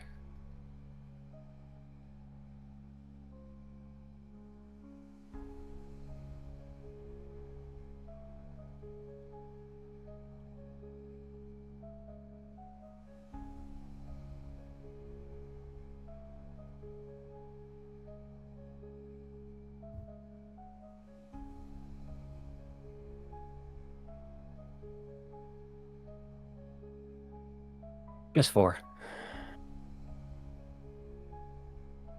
And I spent a will. All of the kind turn toward where you throw your voice.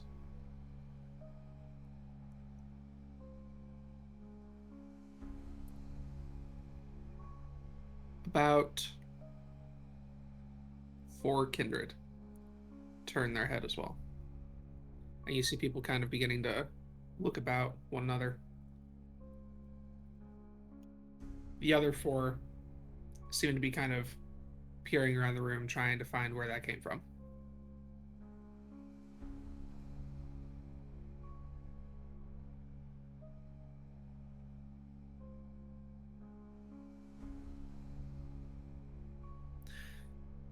Who's made this declaration?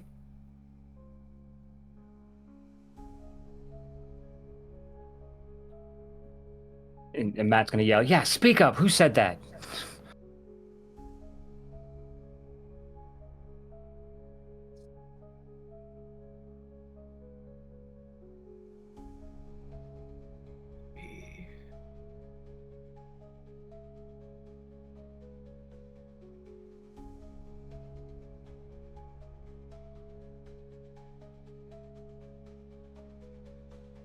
That is fun. Okay. So, you continue kind of taunting. People are kind of looking around, trying to figure out what it is from. You see them kind of going over and starting to rough up a couple of people that the voice is just nearby.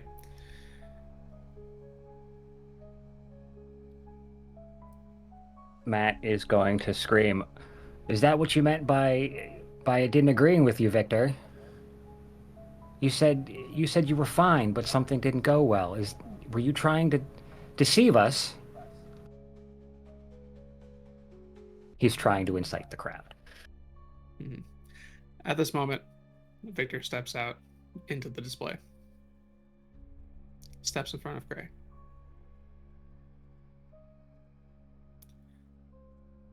Ladies and gentlemen, let's give a hand to the entertainment this evening. Matthew Holden. And then gestures over toward you.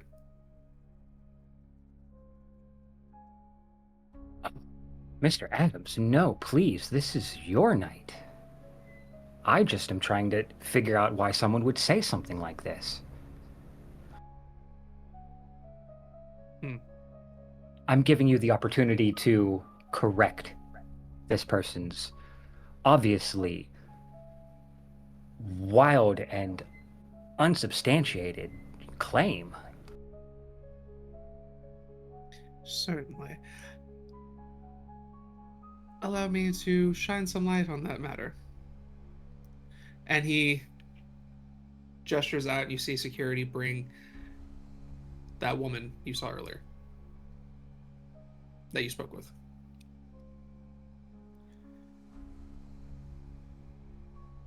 I was invited to a party some time ago, hosted by a friend. What was their name? Duncan, I believe, the Malkavian. And I was poisoned by the very food curated for the rest of us there. And yet here I stand. Simply a small illness. If there is any tampering, I assure you it's not my own make. But if it will calm the fears of those here this evening, he reaches down, takes her wrist, pulls it to his mouth, makes eye contact with you as you watch blood begin to part and pour over the wrist from his lips.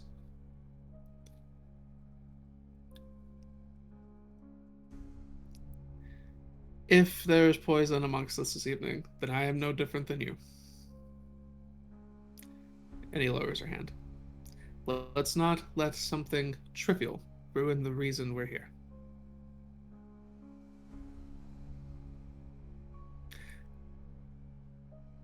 Does that seem fine with you, Matthew? By all means, carry on. He wipes the blood from his lips.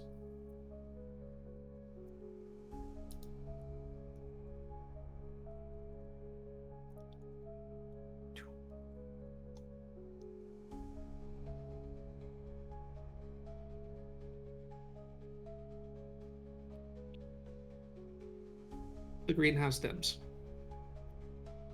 The only light coming from the eerie bioluminescence of the grotesque garden and the flicker of candles placed strategically around the room. Victor steps into the center, almost as if posing himself so that Gray's outreached hands are framing his shoulders, almost to display Victor.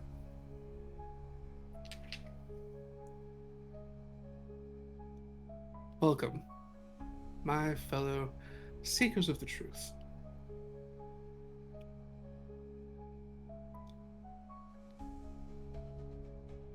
The only truth this night that we will find is in transcendence. Tonight we honor the Great Mother, the cradle of our existence. It is she who drank first, and it will be she who drinks last.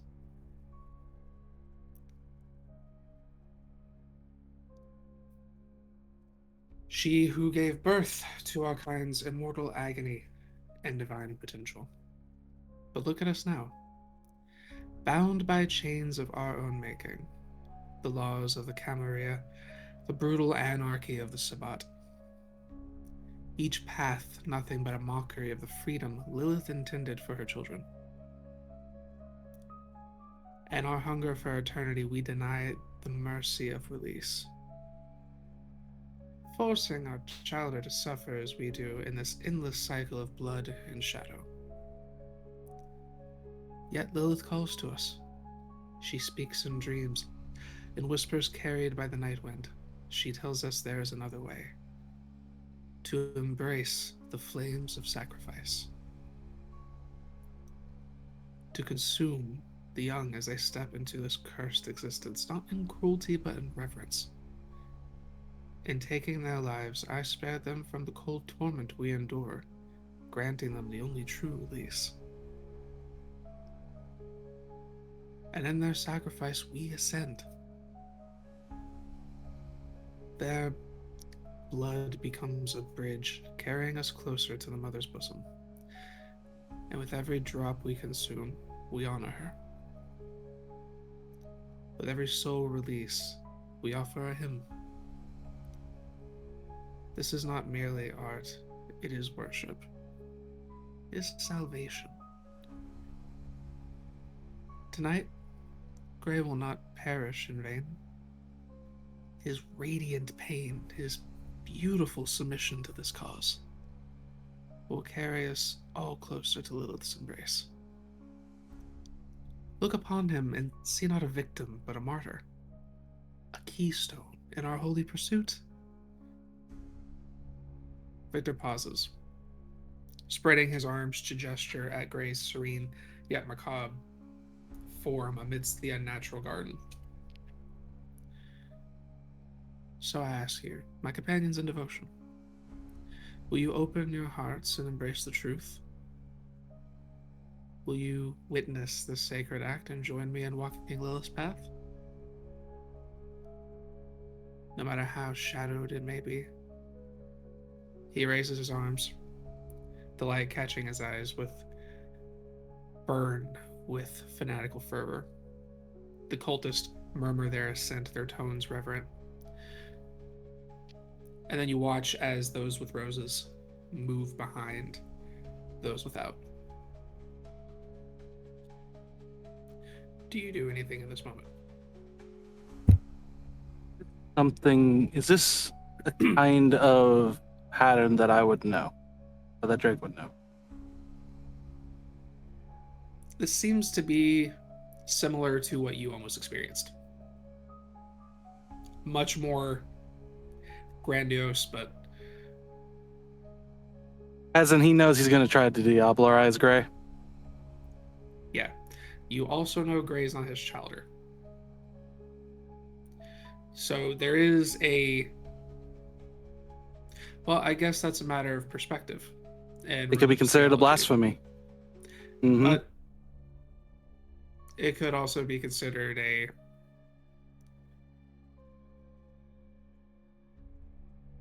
reintroduction of thought. a new way of thinking. I will say what Drake's thinking right now. Drake is seeing this. The exact concept, not exactly the ritual, the concept of reimagining and reworking what has been, in his eyes, stale so long, and now this debauchery of a ritual that he already didn't agree with, but instead of pursuing Lilith's path in a way that exemplifies Lilith, instead to him, Viktor is currently making it even worse, because now it's not even a matter of the childer. This looks like it'll be a diablerie just to diablerize. Wasteful, useless, pointless, absolutely anathema. I would like to ask that Drake makes a frenzy roll to not flip his shit. Give me a frenzy check. And Matt is going to, he's not paying attention to Drake right now, but he pretty much knows what is about to happen, or he thinks he has an idea saying all this, what is going to happen. He's going to try to sneak his phone out and record this. That's unspent willpower plus third of humanity rounded up. Sorry? Unspent will plus third of humanity rounded up. Yes. And you give me a Dex and Stealth. Thankfully, that messy critical doesn't exist because it's willpower. But that is 6 successes. You maintain your rage. I know that was a weird ask, but it felt right. No, that's fair.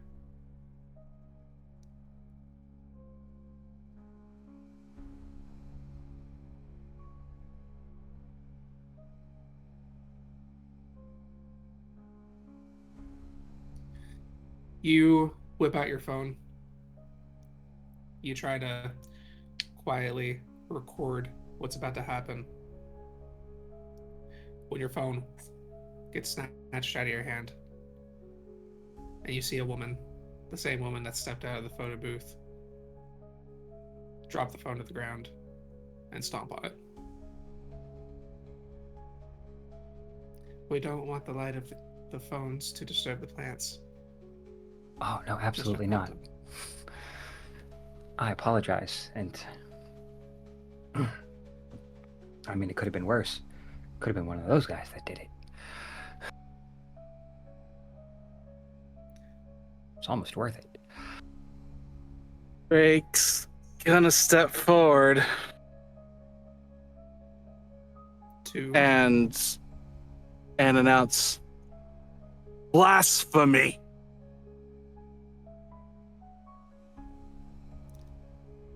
He stops. He turns. From the blasphemer. How dare you?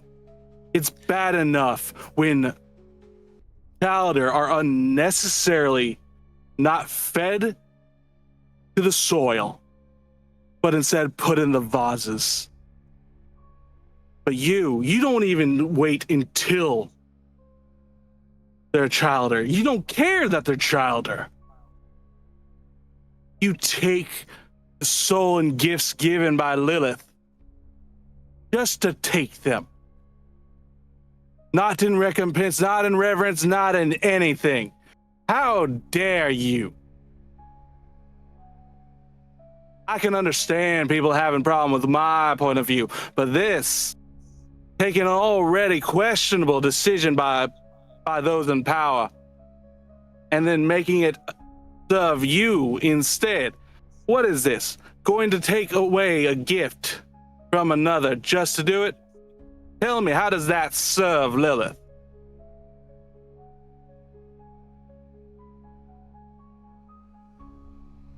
Do you know anything about Mr. Novak? That doesn't answer my question, Viktor. It might.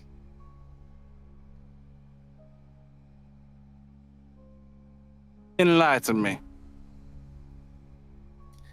Mr. Novak here is a devout follower of the teachings of Michael. In fact, he had it in his head that I was.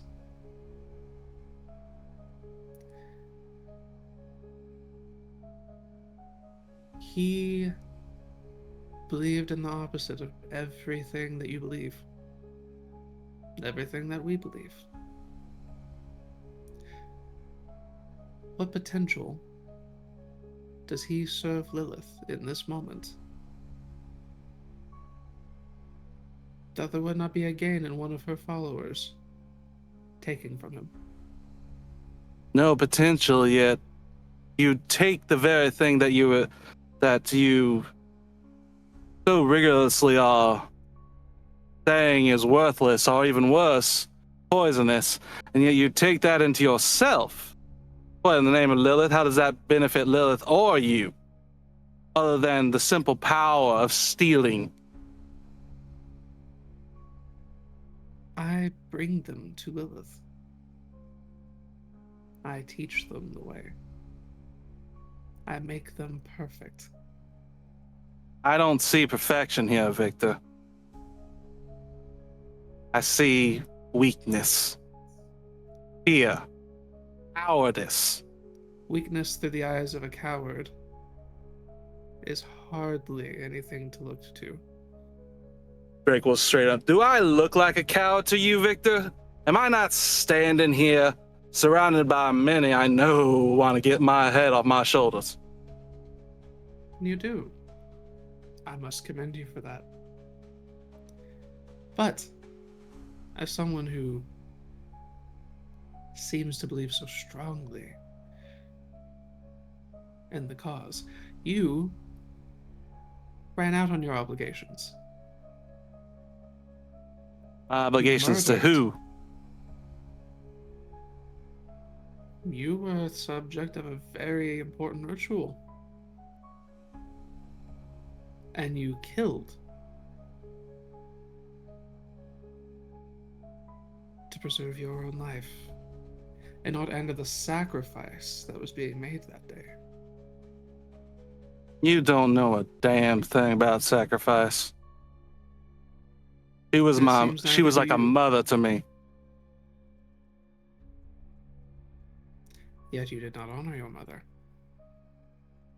I honor the mother above us all that day. Not that day. That day above all days, did you spit on her gifts? And attest just how much of a gift she's given me tonight, Victor. Because I'm more than willing. Yes, you're chosen, whatever it is. I don't mean that. That is a blessing that is personal, something I adore. That warmth in the night that none of us normally feel, I adore it. But it is not the gift. The gift was my eyesight, the truth that I was able to see, and how I'm now willing to stand for it. The truth or the rationalization of a scared child, dear boy. I'm more than willing to show you how unafraid I am. Shall we, Victor? That glass isn't as much of a barrier as you think it is. Yes, I suppose it would be a very fine point and very dramatic ending to this conflict. Me stepping out from behind my protective glass and battling you physically when clearly you are superior in that aspect. Oh. You made yourself visually strong. Spiritually, however, you are as weak as a small hamster. Drake will grin. I have no doubts about my spirit. And how far is the glass from generally where Drake's standing? If you step out in the middle of the room, probably about 10 feet. All right. And I use a mixture of Blink and Wrecker to get Victor. Try to get rid of Victor. If you attempt to do this, Miranda will move. So, you can attempt to do that if you like. Go ahead and make any applicable rolls. All right. Yep. You do the blood surges, or the rouses, and I will blood surge it. 1.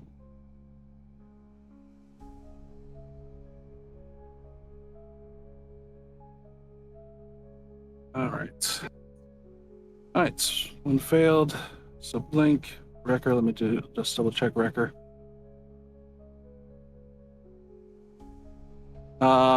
Also, may I activate Prowess? You're talking about 3. Yeah, that's a bit excessive. We can do that next round. What is Matt doing while this is happening? Once these festivities start, the woman is no longer like focused on Matt. No, once he stepped forward, she immediately pulled away and started stepping to the side, watching him. Matt is going to work his way. He's towards the back, so he's going to. You said there's security at the door. They are. I will say they're a little distracted, but not enough that you could just walk right past them easily. He's going to go up to them. I've seen enough. I would like to go. This is too much for me.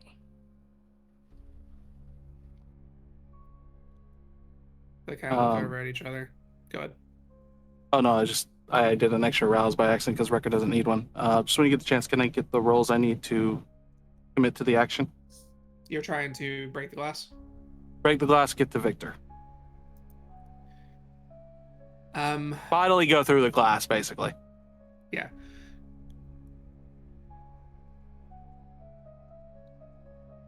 And it's doubled by Strength Wrecker. and brawl. Sure. 1 second.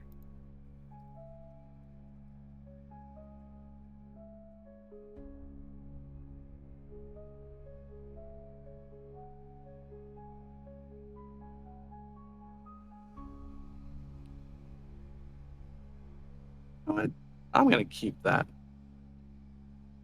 That's thematic. 8 with a messy crit.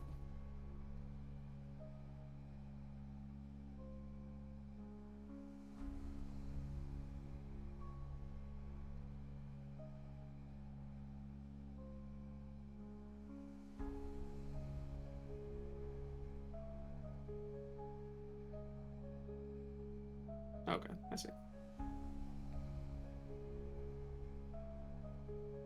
And Wrecker does twice damage to the object. Yep. This is a very strong glass, but you do manage to shatter it. Let's come back to that in just a moment. Matthew. The two of them kind of look to each other.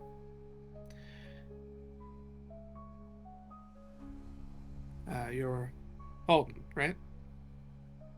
Yes. Right. We are technically supposed to make you stay until the show is over, but things are getting dragged out a bit. This was simply to show you something, I suppose. He doesn't exactly share all those details, but as far as I'm aware, or concerned, yeah, I really don't care. Go on. Yeah, he made his point. Thank you. He did, as you go to pass through the doorway, he did ask that you send his regards to your friends. Oh, I will be sure to give the message. Take care. Yes, bye-bye. Now, is all of the security basically in that room, or are there other security outside? There's some security outside throughout the space. Most of them are still out and about where the art is. There's a couple of the heavier hitters in the room.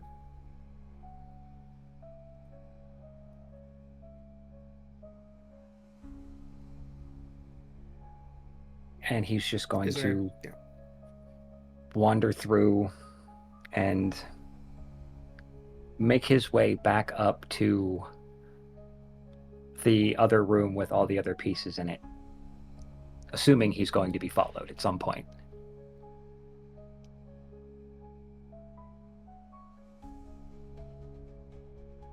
Okay. Yes. I also need to roll a Dex Athletics for Blink. Since I rolled an extra rouse, may I blood surge that as well?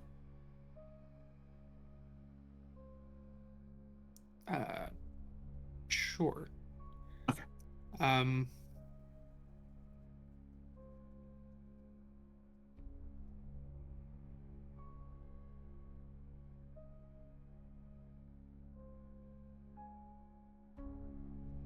Let me check something.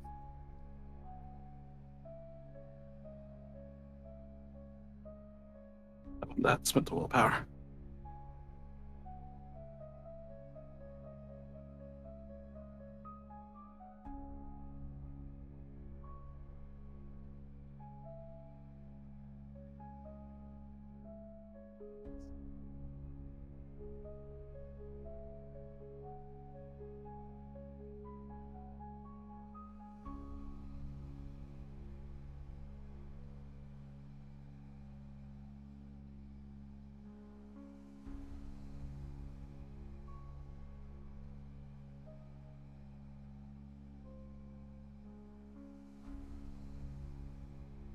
Okay. So if I understand this correctly, tell me the order in which you're doing everything. Like it was my misinterpretation of Wrecker. Wrecker seems is a passive. I Seems. caught that. Yeah, you use Yeah. prowess instead of Wrecker, and Wrecker is the feature added to that. You're good. Yeah. So prowess and blink through the glass to get to Victor.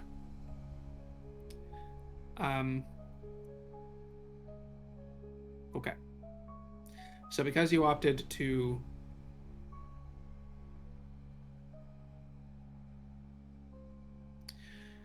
this is going to be entering kind of a combat state, so we'll come back to this in a moment. Mm-hmm.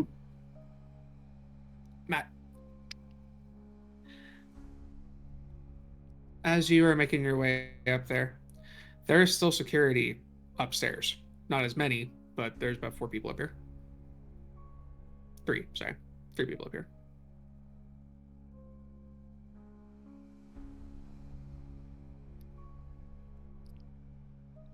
And he'll kind of just wander through. Now I know. I hope you don't mind. I'm just... The room downstairs was getting a little stuffy. I thought I would look around. Don't worry, I'm not going to touch anything. What is your intention as you're up here?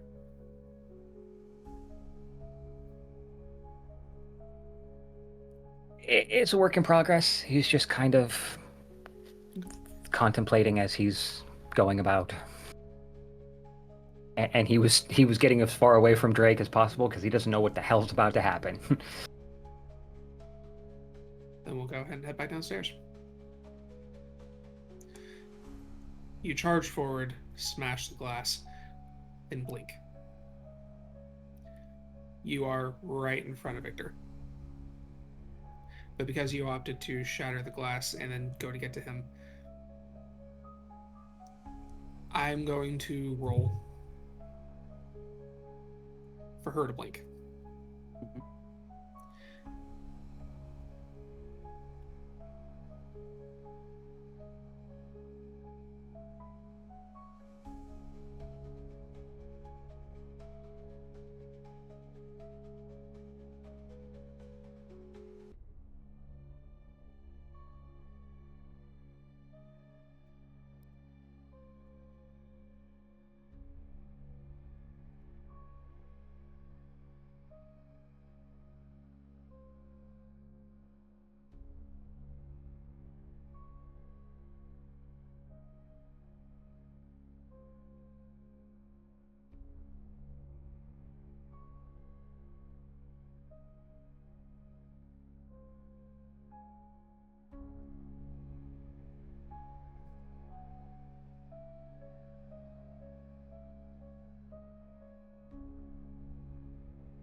that.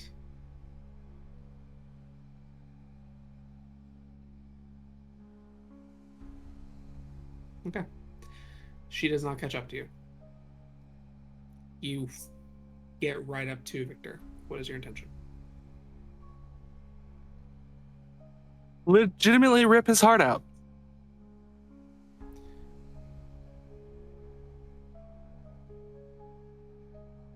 Actually, if he's right next to Gray, is pulling the stake from Gray to use on Victor too much of an action for a round?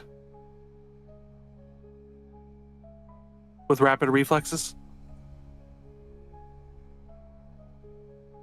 I would make you have to roll to pry it out, so I'd probably say yes. Okay, then. Then yeah. 1 second. Well, I believe get an extra because of prowess for that too. Strength, half plus melee damage.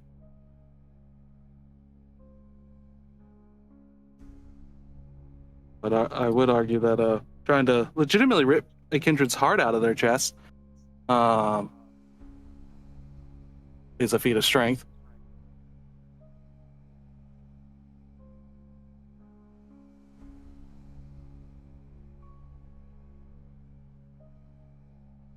I'm sorry, I'm not trying to make their life harder for you, definitely. No, you're good. Just double checking something. Okay.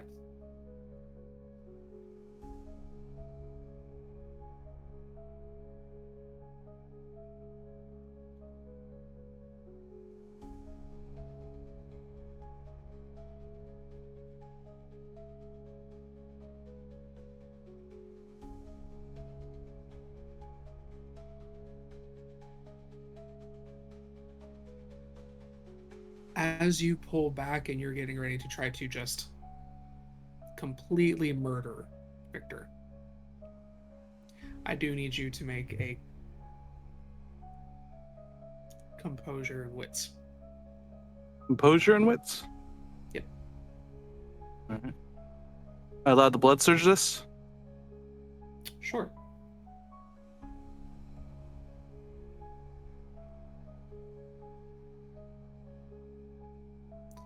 You need, in order for this to not take hold, you need to beat a 7. Let's try it. And use the willpower. And hope. Nope. That's only 3.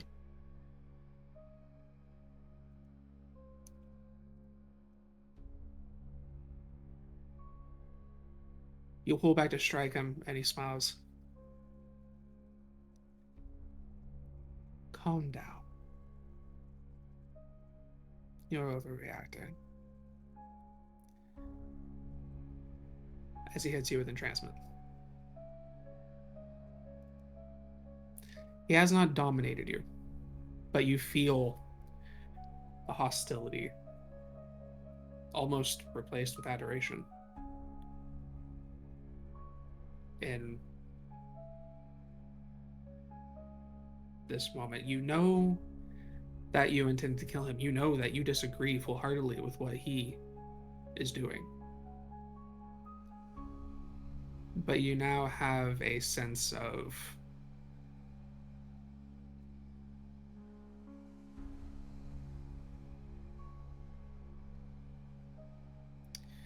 almost like you would be at a loss for killing him.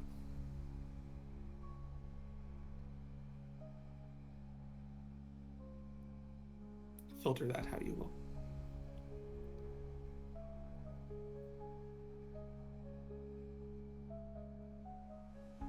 Would like to make an argument. Sure. He's still Bahari. Greatest lesson of all is loss. He's been told multiple times how he's lost his way, how his way isn't the right way, that he has still so much to learn to be whole. what better way to learn that than to seek out that loss?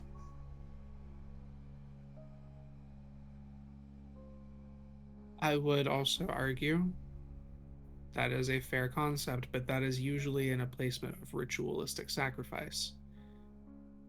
What you are attempting, you also are well aware would be full-blown murder. So it's not unsound reasoning, but there is also that aspect to weigh in as well.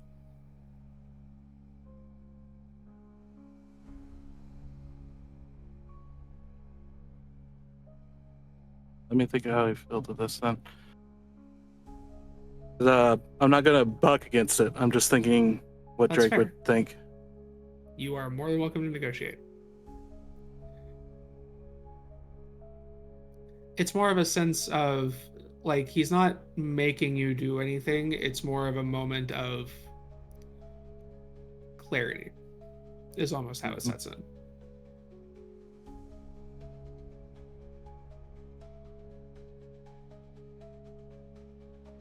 Instead, because Drake has his faculties. He knows he would know he's in danger. He knows that he is in a very dangerous spot. There's a wall nearby, right? Yeah.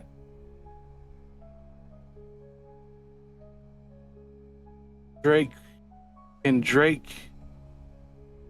spin and clutch Victor and pull, so hit Drake's back is against the wall and Victor's against him.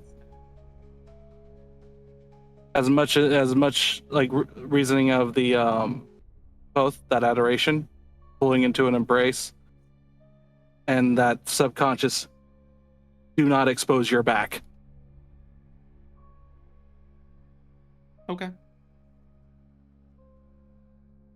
Oh, you vex me so, Victor. Purity within treachery. He pulls his hand and tries to take yours off of him. Be a dear and let go.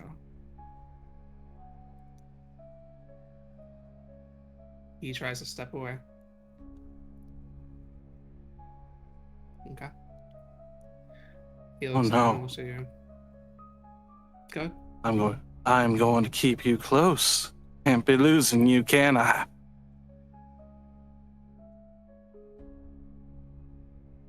But I'd hate for pretty little words of yours to get you hurt, to make me angry. I wonder what happened if you... I think you'd be safer if you lost that tongue.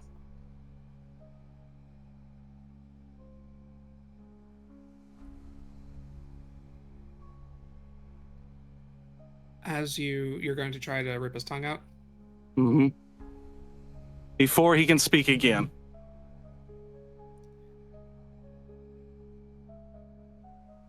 Okay.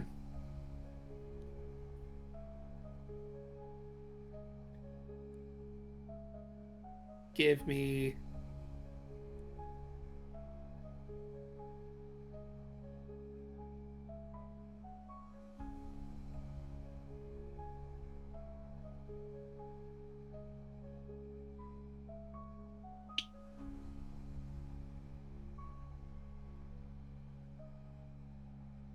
Yeah.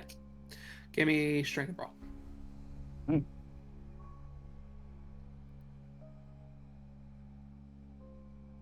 Kindred specialty?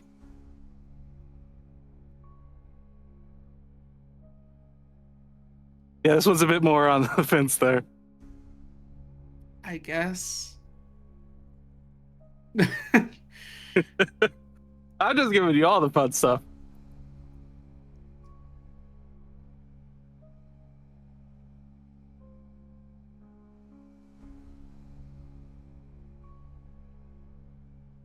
Ten successes with a crit. Spent the willpower.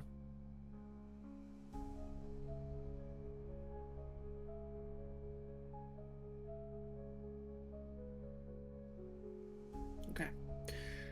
You reach into his mouth and you rip out his tongue.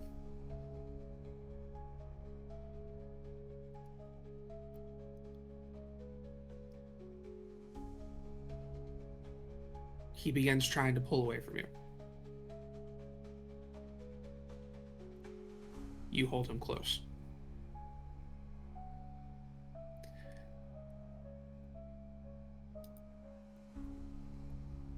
I'm going to make another roll.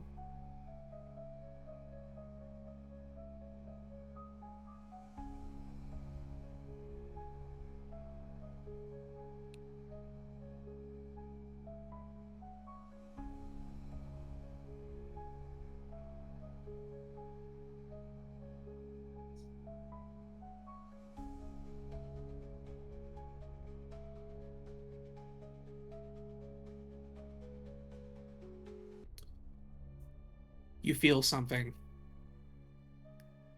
strike into your arm and pin your arm into your torso. Take 2 superficial damage halved. Or that's already halved. Mm-hmm. As a crossbow sinks into your arm. Crossbow bolt. As you turn, you see multiple cultists pouring onto the stage, and Miranda standing there with the crossbow. Drake, you're not going to walk out of here if you do this. I mean, this assumes I was going to walk out of here in the first place. After that display. Killing him makes it less likely. How about this? How about I take him with me? Not an option. He has to finish the ritual. Always with this blasted ritual, just the fucking way. Oh, y'all don't see how it poisons the garden.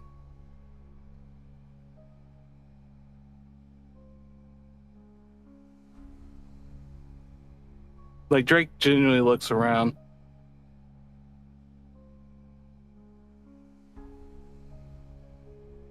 Y'all want this ritual so bad? Y'all really want to see this new form of it? What it's going to do?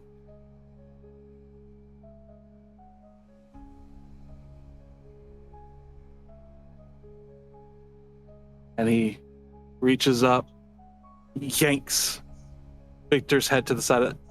I assume that snapped him out of the entrancement. Snapping you out of the entrancement would require...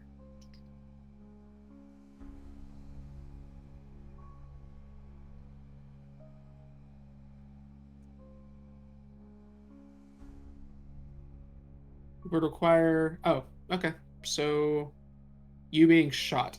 Yeah. Would have ended the transfer. Then he'll yank Victor's head to the side. I can give you that ritual. This is what it takes to make my fucking point. I can give you your ritual.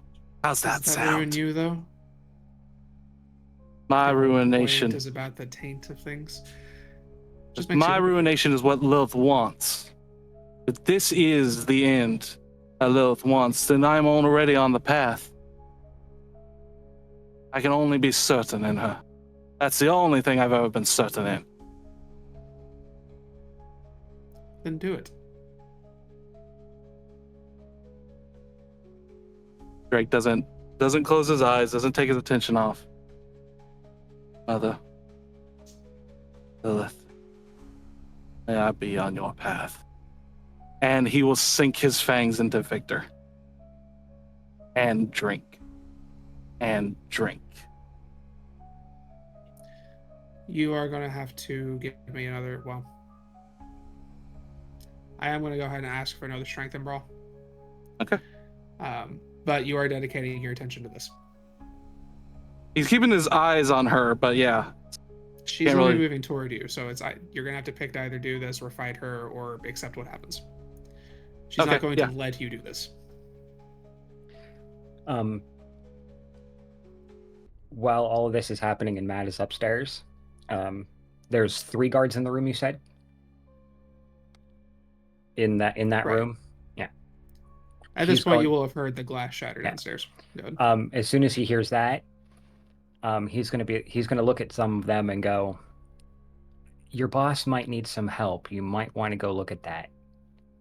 If one of you want to stick around, I promise you I'm not going to do anything. I'm not going to touch anything. But you might want to go check on that before whoever is doing that brings the wrong attention." They look at each other.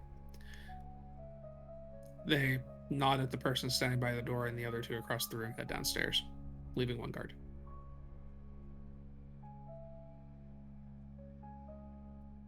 And he'll look at the last one after they've made their way down, and he'll give it a minute or so. And he'll look at the last one. He'll kind of look over at the displays and then back to that one and go, "Why don't you go take that statue off its pedestal?" And he'll use Mesmerize on him. Give me the roll.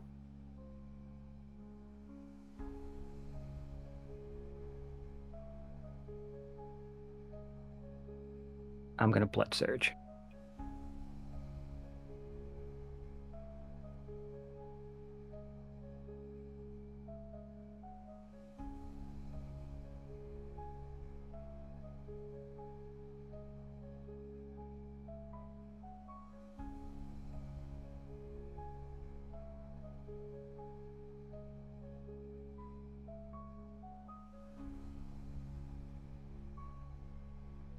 Three.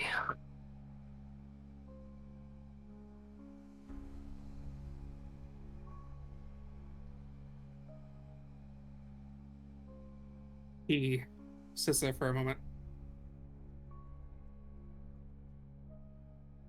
And then he steps over.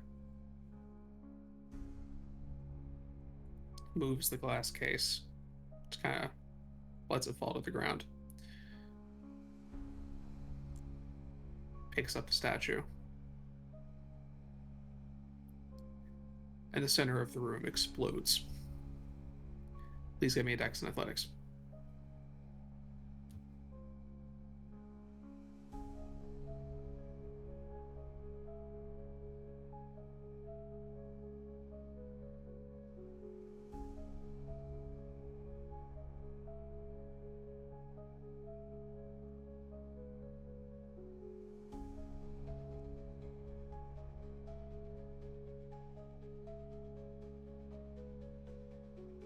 Four. Okay. You take 2 superficial damage as you manage to avoid the brunt of the explosion. You manage to kind of get into the stairwell. Smoke rushes out. Yeah, he's going to pick himself up. Yep, time to go. And he's going to get the hell out of there. Leave the place entirely? Yes. Okay. Drake. 6. You hold him in place, and you feel him trying to fight against you, but he does seem to be getting a little weaker.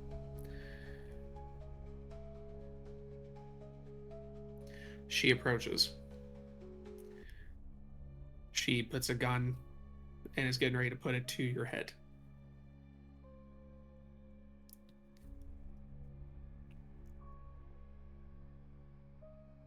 Last chance.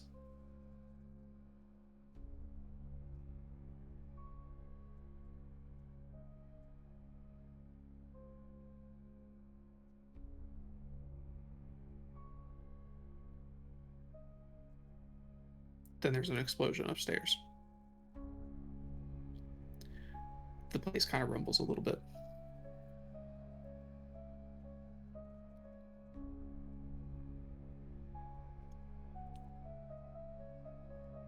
You hear on her little radio, "Something stripped off the trap upstairs."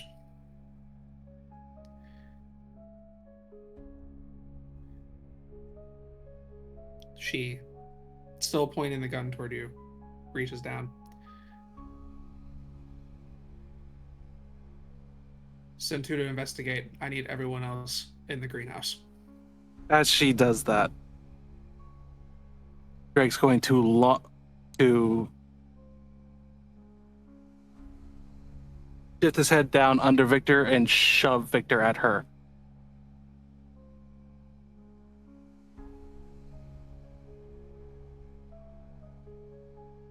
So you're shoving him?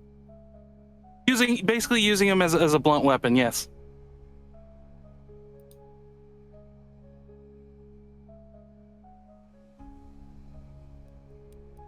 Mainly ducking the head down. Not shot point blank in the eyes.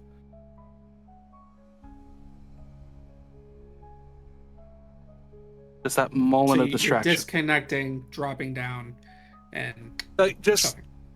not so much disconnecting, just doesn't even let go, just rips out with his teeth. Well, yeah, just you're not actively feeding. You Yeah. are ripping away to, yeah. Mm-hmm. So you, I guess we can call that strength and We could go melee or brawl. melee. We'll call it melee, I guess. All No, right. brawl. All right. Add my kindred specialty. More ridiculous. I'm gonna say no. Yeah. Okay. Okay. That's I fair. don't think you specialize in weaponizing kindred, so Oh, fuck me. That's we're gonna. That did jack shit. 4 successes. Went well.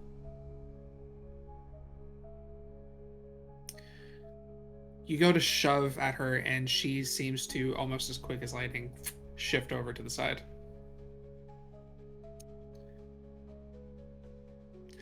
She's gonna take a shot. All right.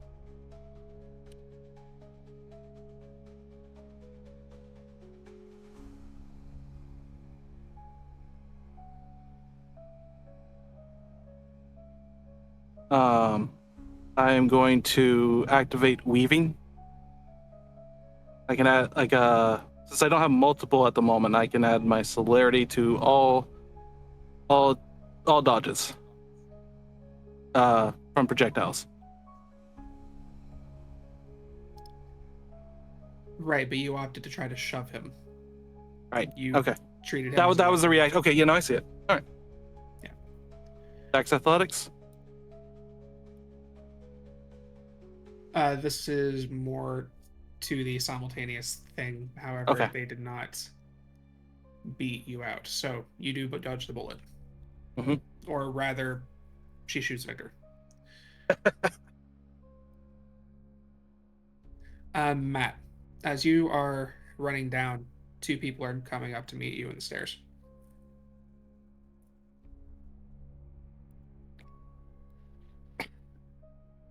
Matt's dusting himself off. What are you paying your men?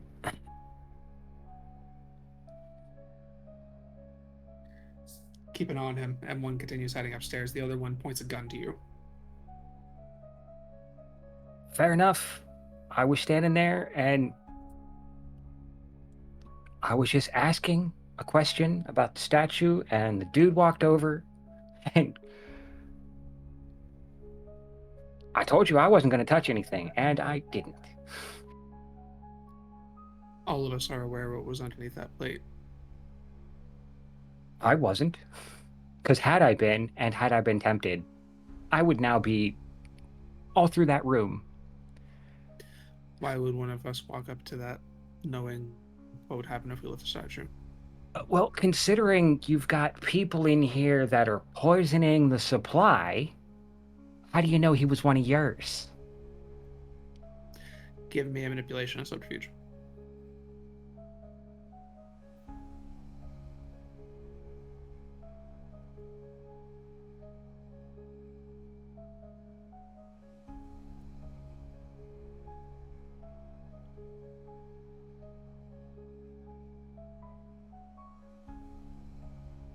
I got it because I can't re-roll it.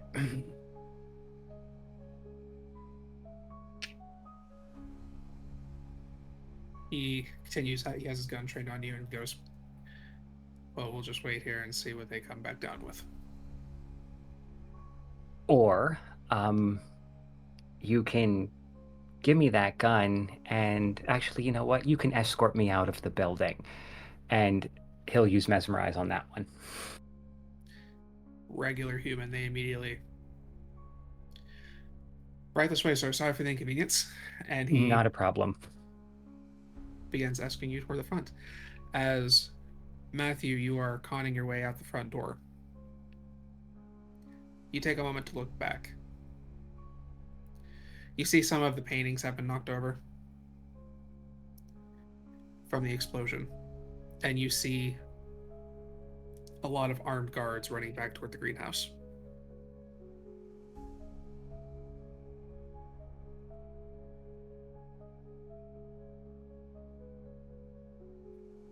Good luck, buddy.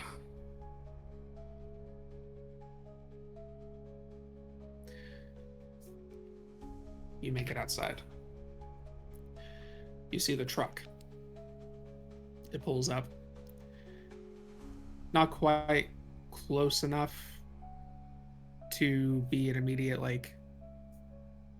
to be immediately perceived as a problem. Not far enough that you can't, jog right over.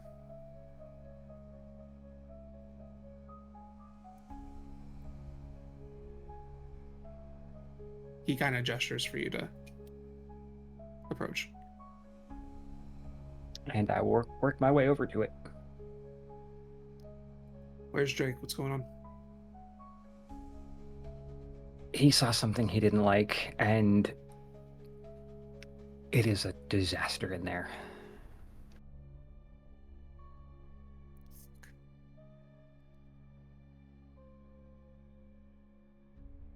What happened in there? Well, my friend was too far gone, so I decided it was time to go. But Drake wasn't a fan of the display, so made a display of his own. I got out of there before it got worse, because I didn't know what was about to happen.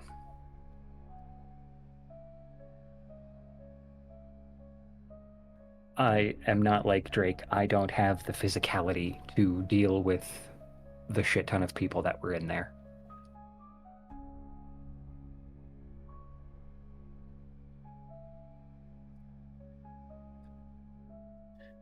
But hopefully the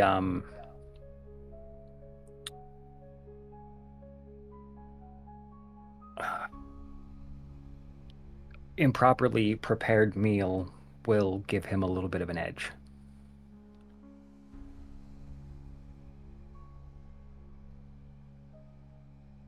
He cuts the ignition.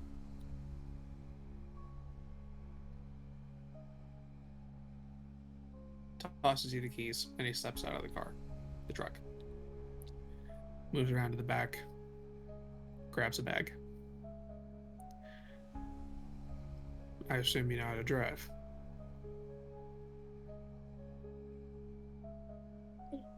Well enough. Wait 2 minutes. If neither of us are out, get out of here, ditch the truck, walk home.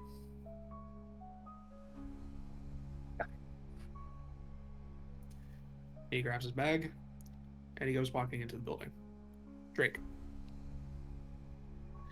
you are starting to get cornered. You're holding, still kind of flailing against you, but to no effect. Viktor is trying to push away. She, still watching, seeing that the bullets aren't particularly helpful, she seems to drop it and reach back, and she pulls out what looks to be a large blade and just kind of watches you. You see other people kind of moving about, trying to kind of move about in a place that you're kind of get flanked, and you see armed guards begin to flood into the room.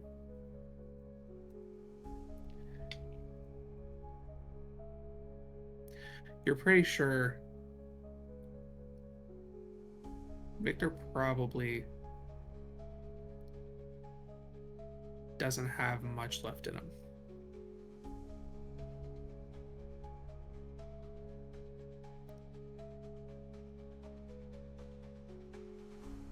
What is on Drake's mind as everything's kind of adrenaline's pumping, everything's starting to slow down just a little?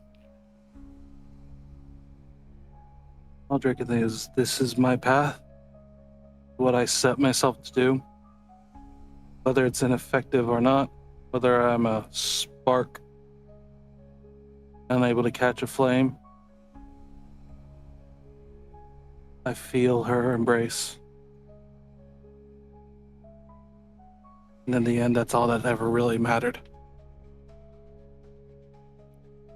You hear a loud blast from the opposite side of the room.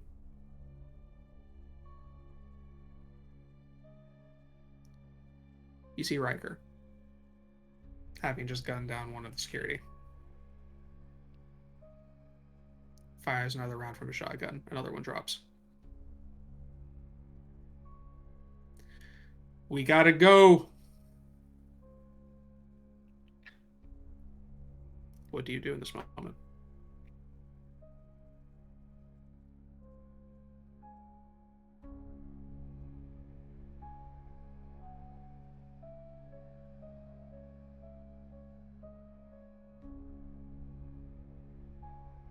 Fuck it, we're stealing Victor. Stealing Victor? Stealing Victor.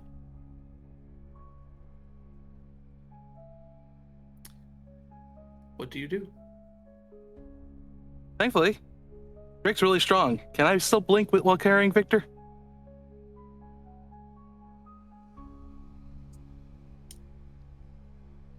One moment.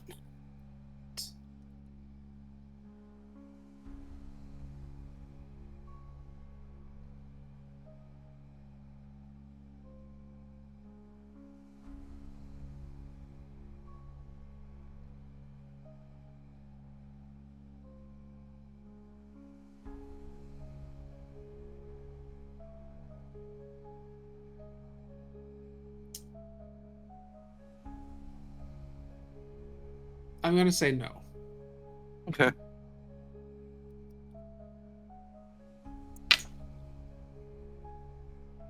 Mostly because that would be a lot carrying that individual plus everything else that's going on. But if your intent is to try to bypass, get through everybody, and make your way out the door with Victor in tow, we can call it an escape roll. Do an escape roll. That. I'm going to need 3 Dex and Athletics rolls. You can Okay. blood surge one of them. All right. Oh, I think the first obstacle is the one that's closest, so I'll blood surge this one, because that is another blinker.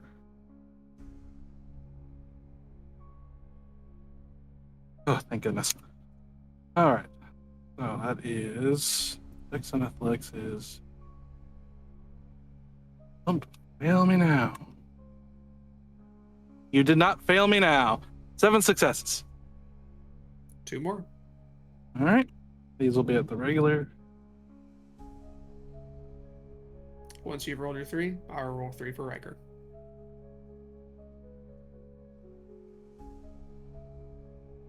Okay, let's use the last willpower on that one. Oh, it's better than 0. So that is, yeah, that's that was 7 to 4 to 1. All right.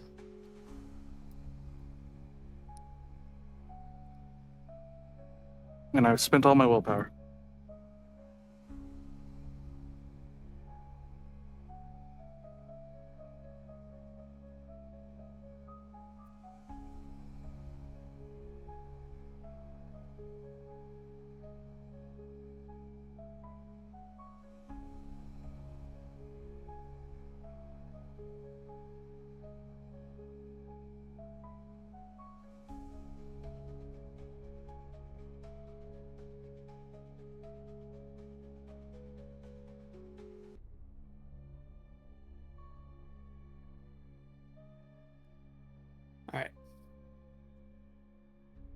So the first one, you succeed with flying colors. You spin around the display, moving past Gray. How are you carrying Victor? Over his back, kind of a shield for his head, but keeping him locked So in like by when you his. got your jacket kind of pulled up like this and running forward? Yeah, only he's got his neck and his legs completely locked in under his arms. Oh, you're like that. Okay. Yeah, just draped over his back that way. Yeah. Okay, yeah, you charge through, make your way past. Evading any real conflict, not taking any damage. With Riker covering you, you manage to get through the first part. Then it's getting past the security. That was a little less successful. Let's see here.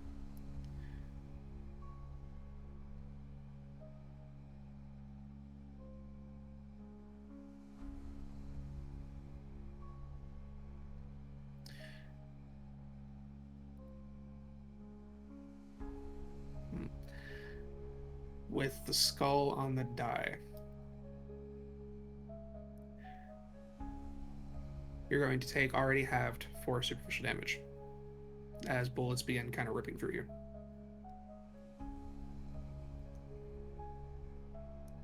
You see Riker takes a few. He's slowed down greatly, but he's trying to cover you going past the door. You do push past the security, make your way out.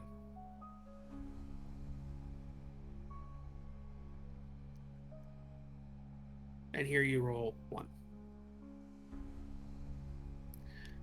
So,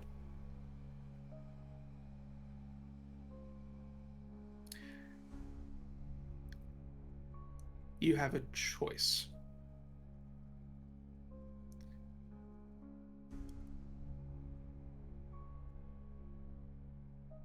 You get to survive. But in this moment, you have to pick whether you are going to decide to continue and carry him out of there, Victor out of there. Or do you help Riker, who's not going to make it without your help?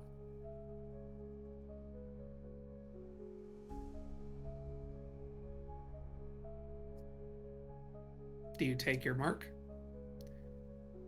Or save the oldest friend you have in St. Pete?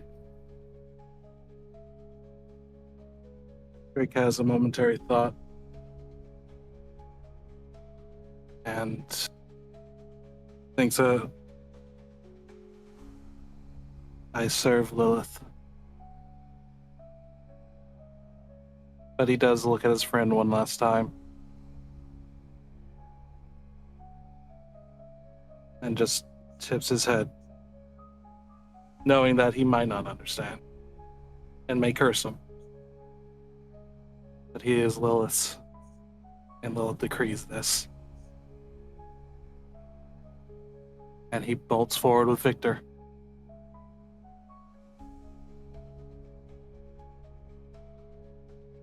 Take 4 more superficial damage.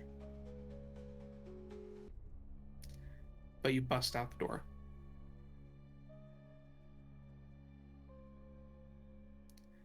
You see the truck. You hear some more gunfire. And then silence. The door does not open after you. Now that he's dead, or he's going to be taken by him. But they gotta get out of here.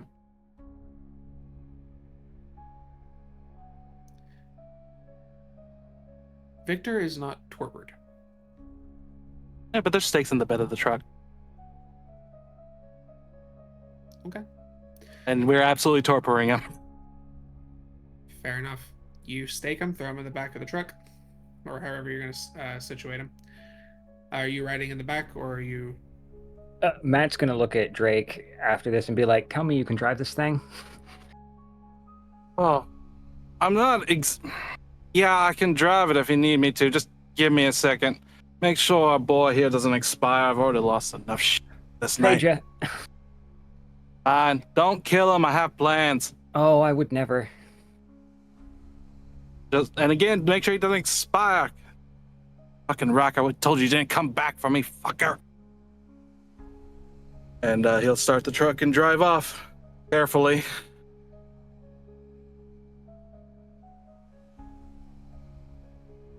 You flee from the show. The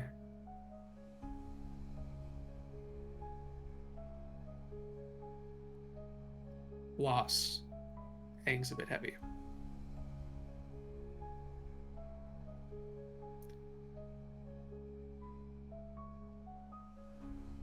I guess only time will tell if the choices that were made were worth it. And about this moment, your phone starts ringing.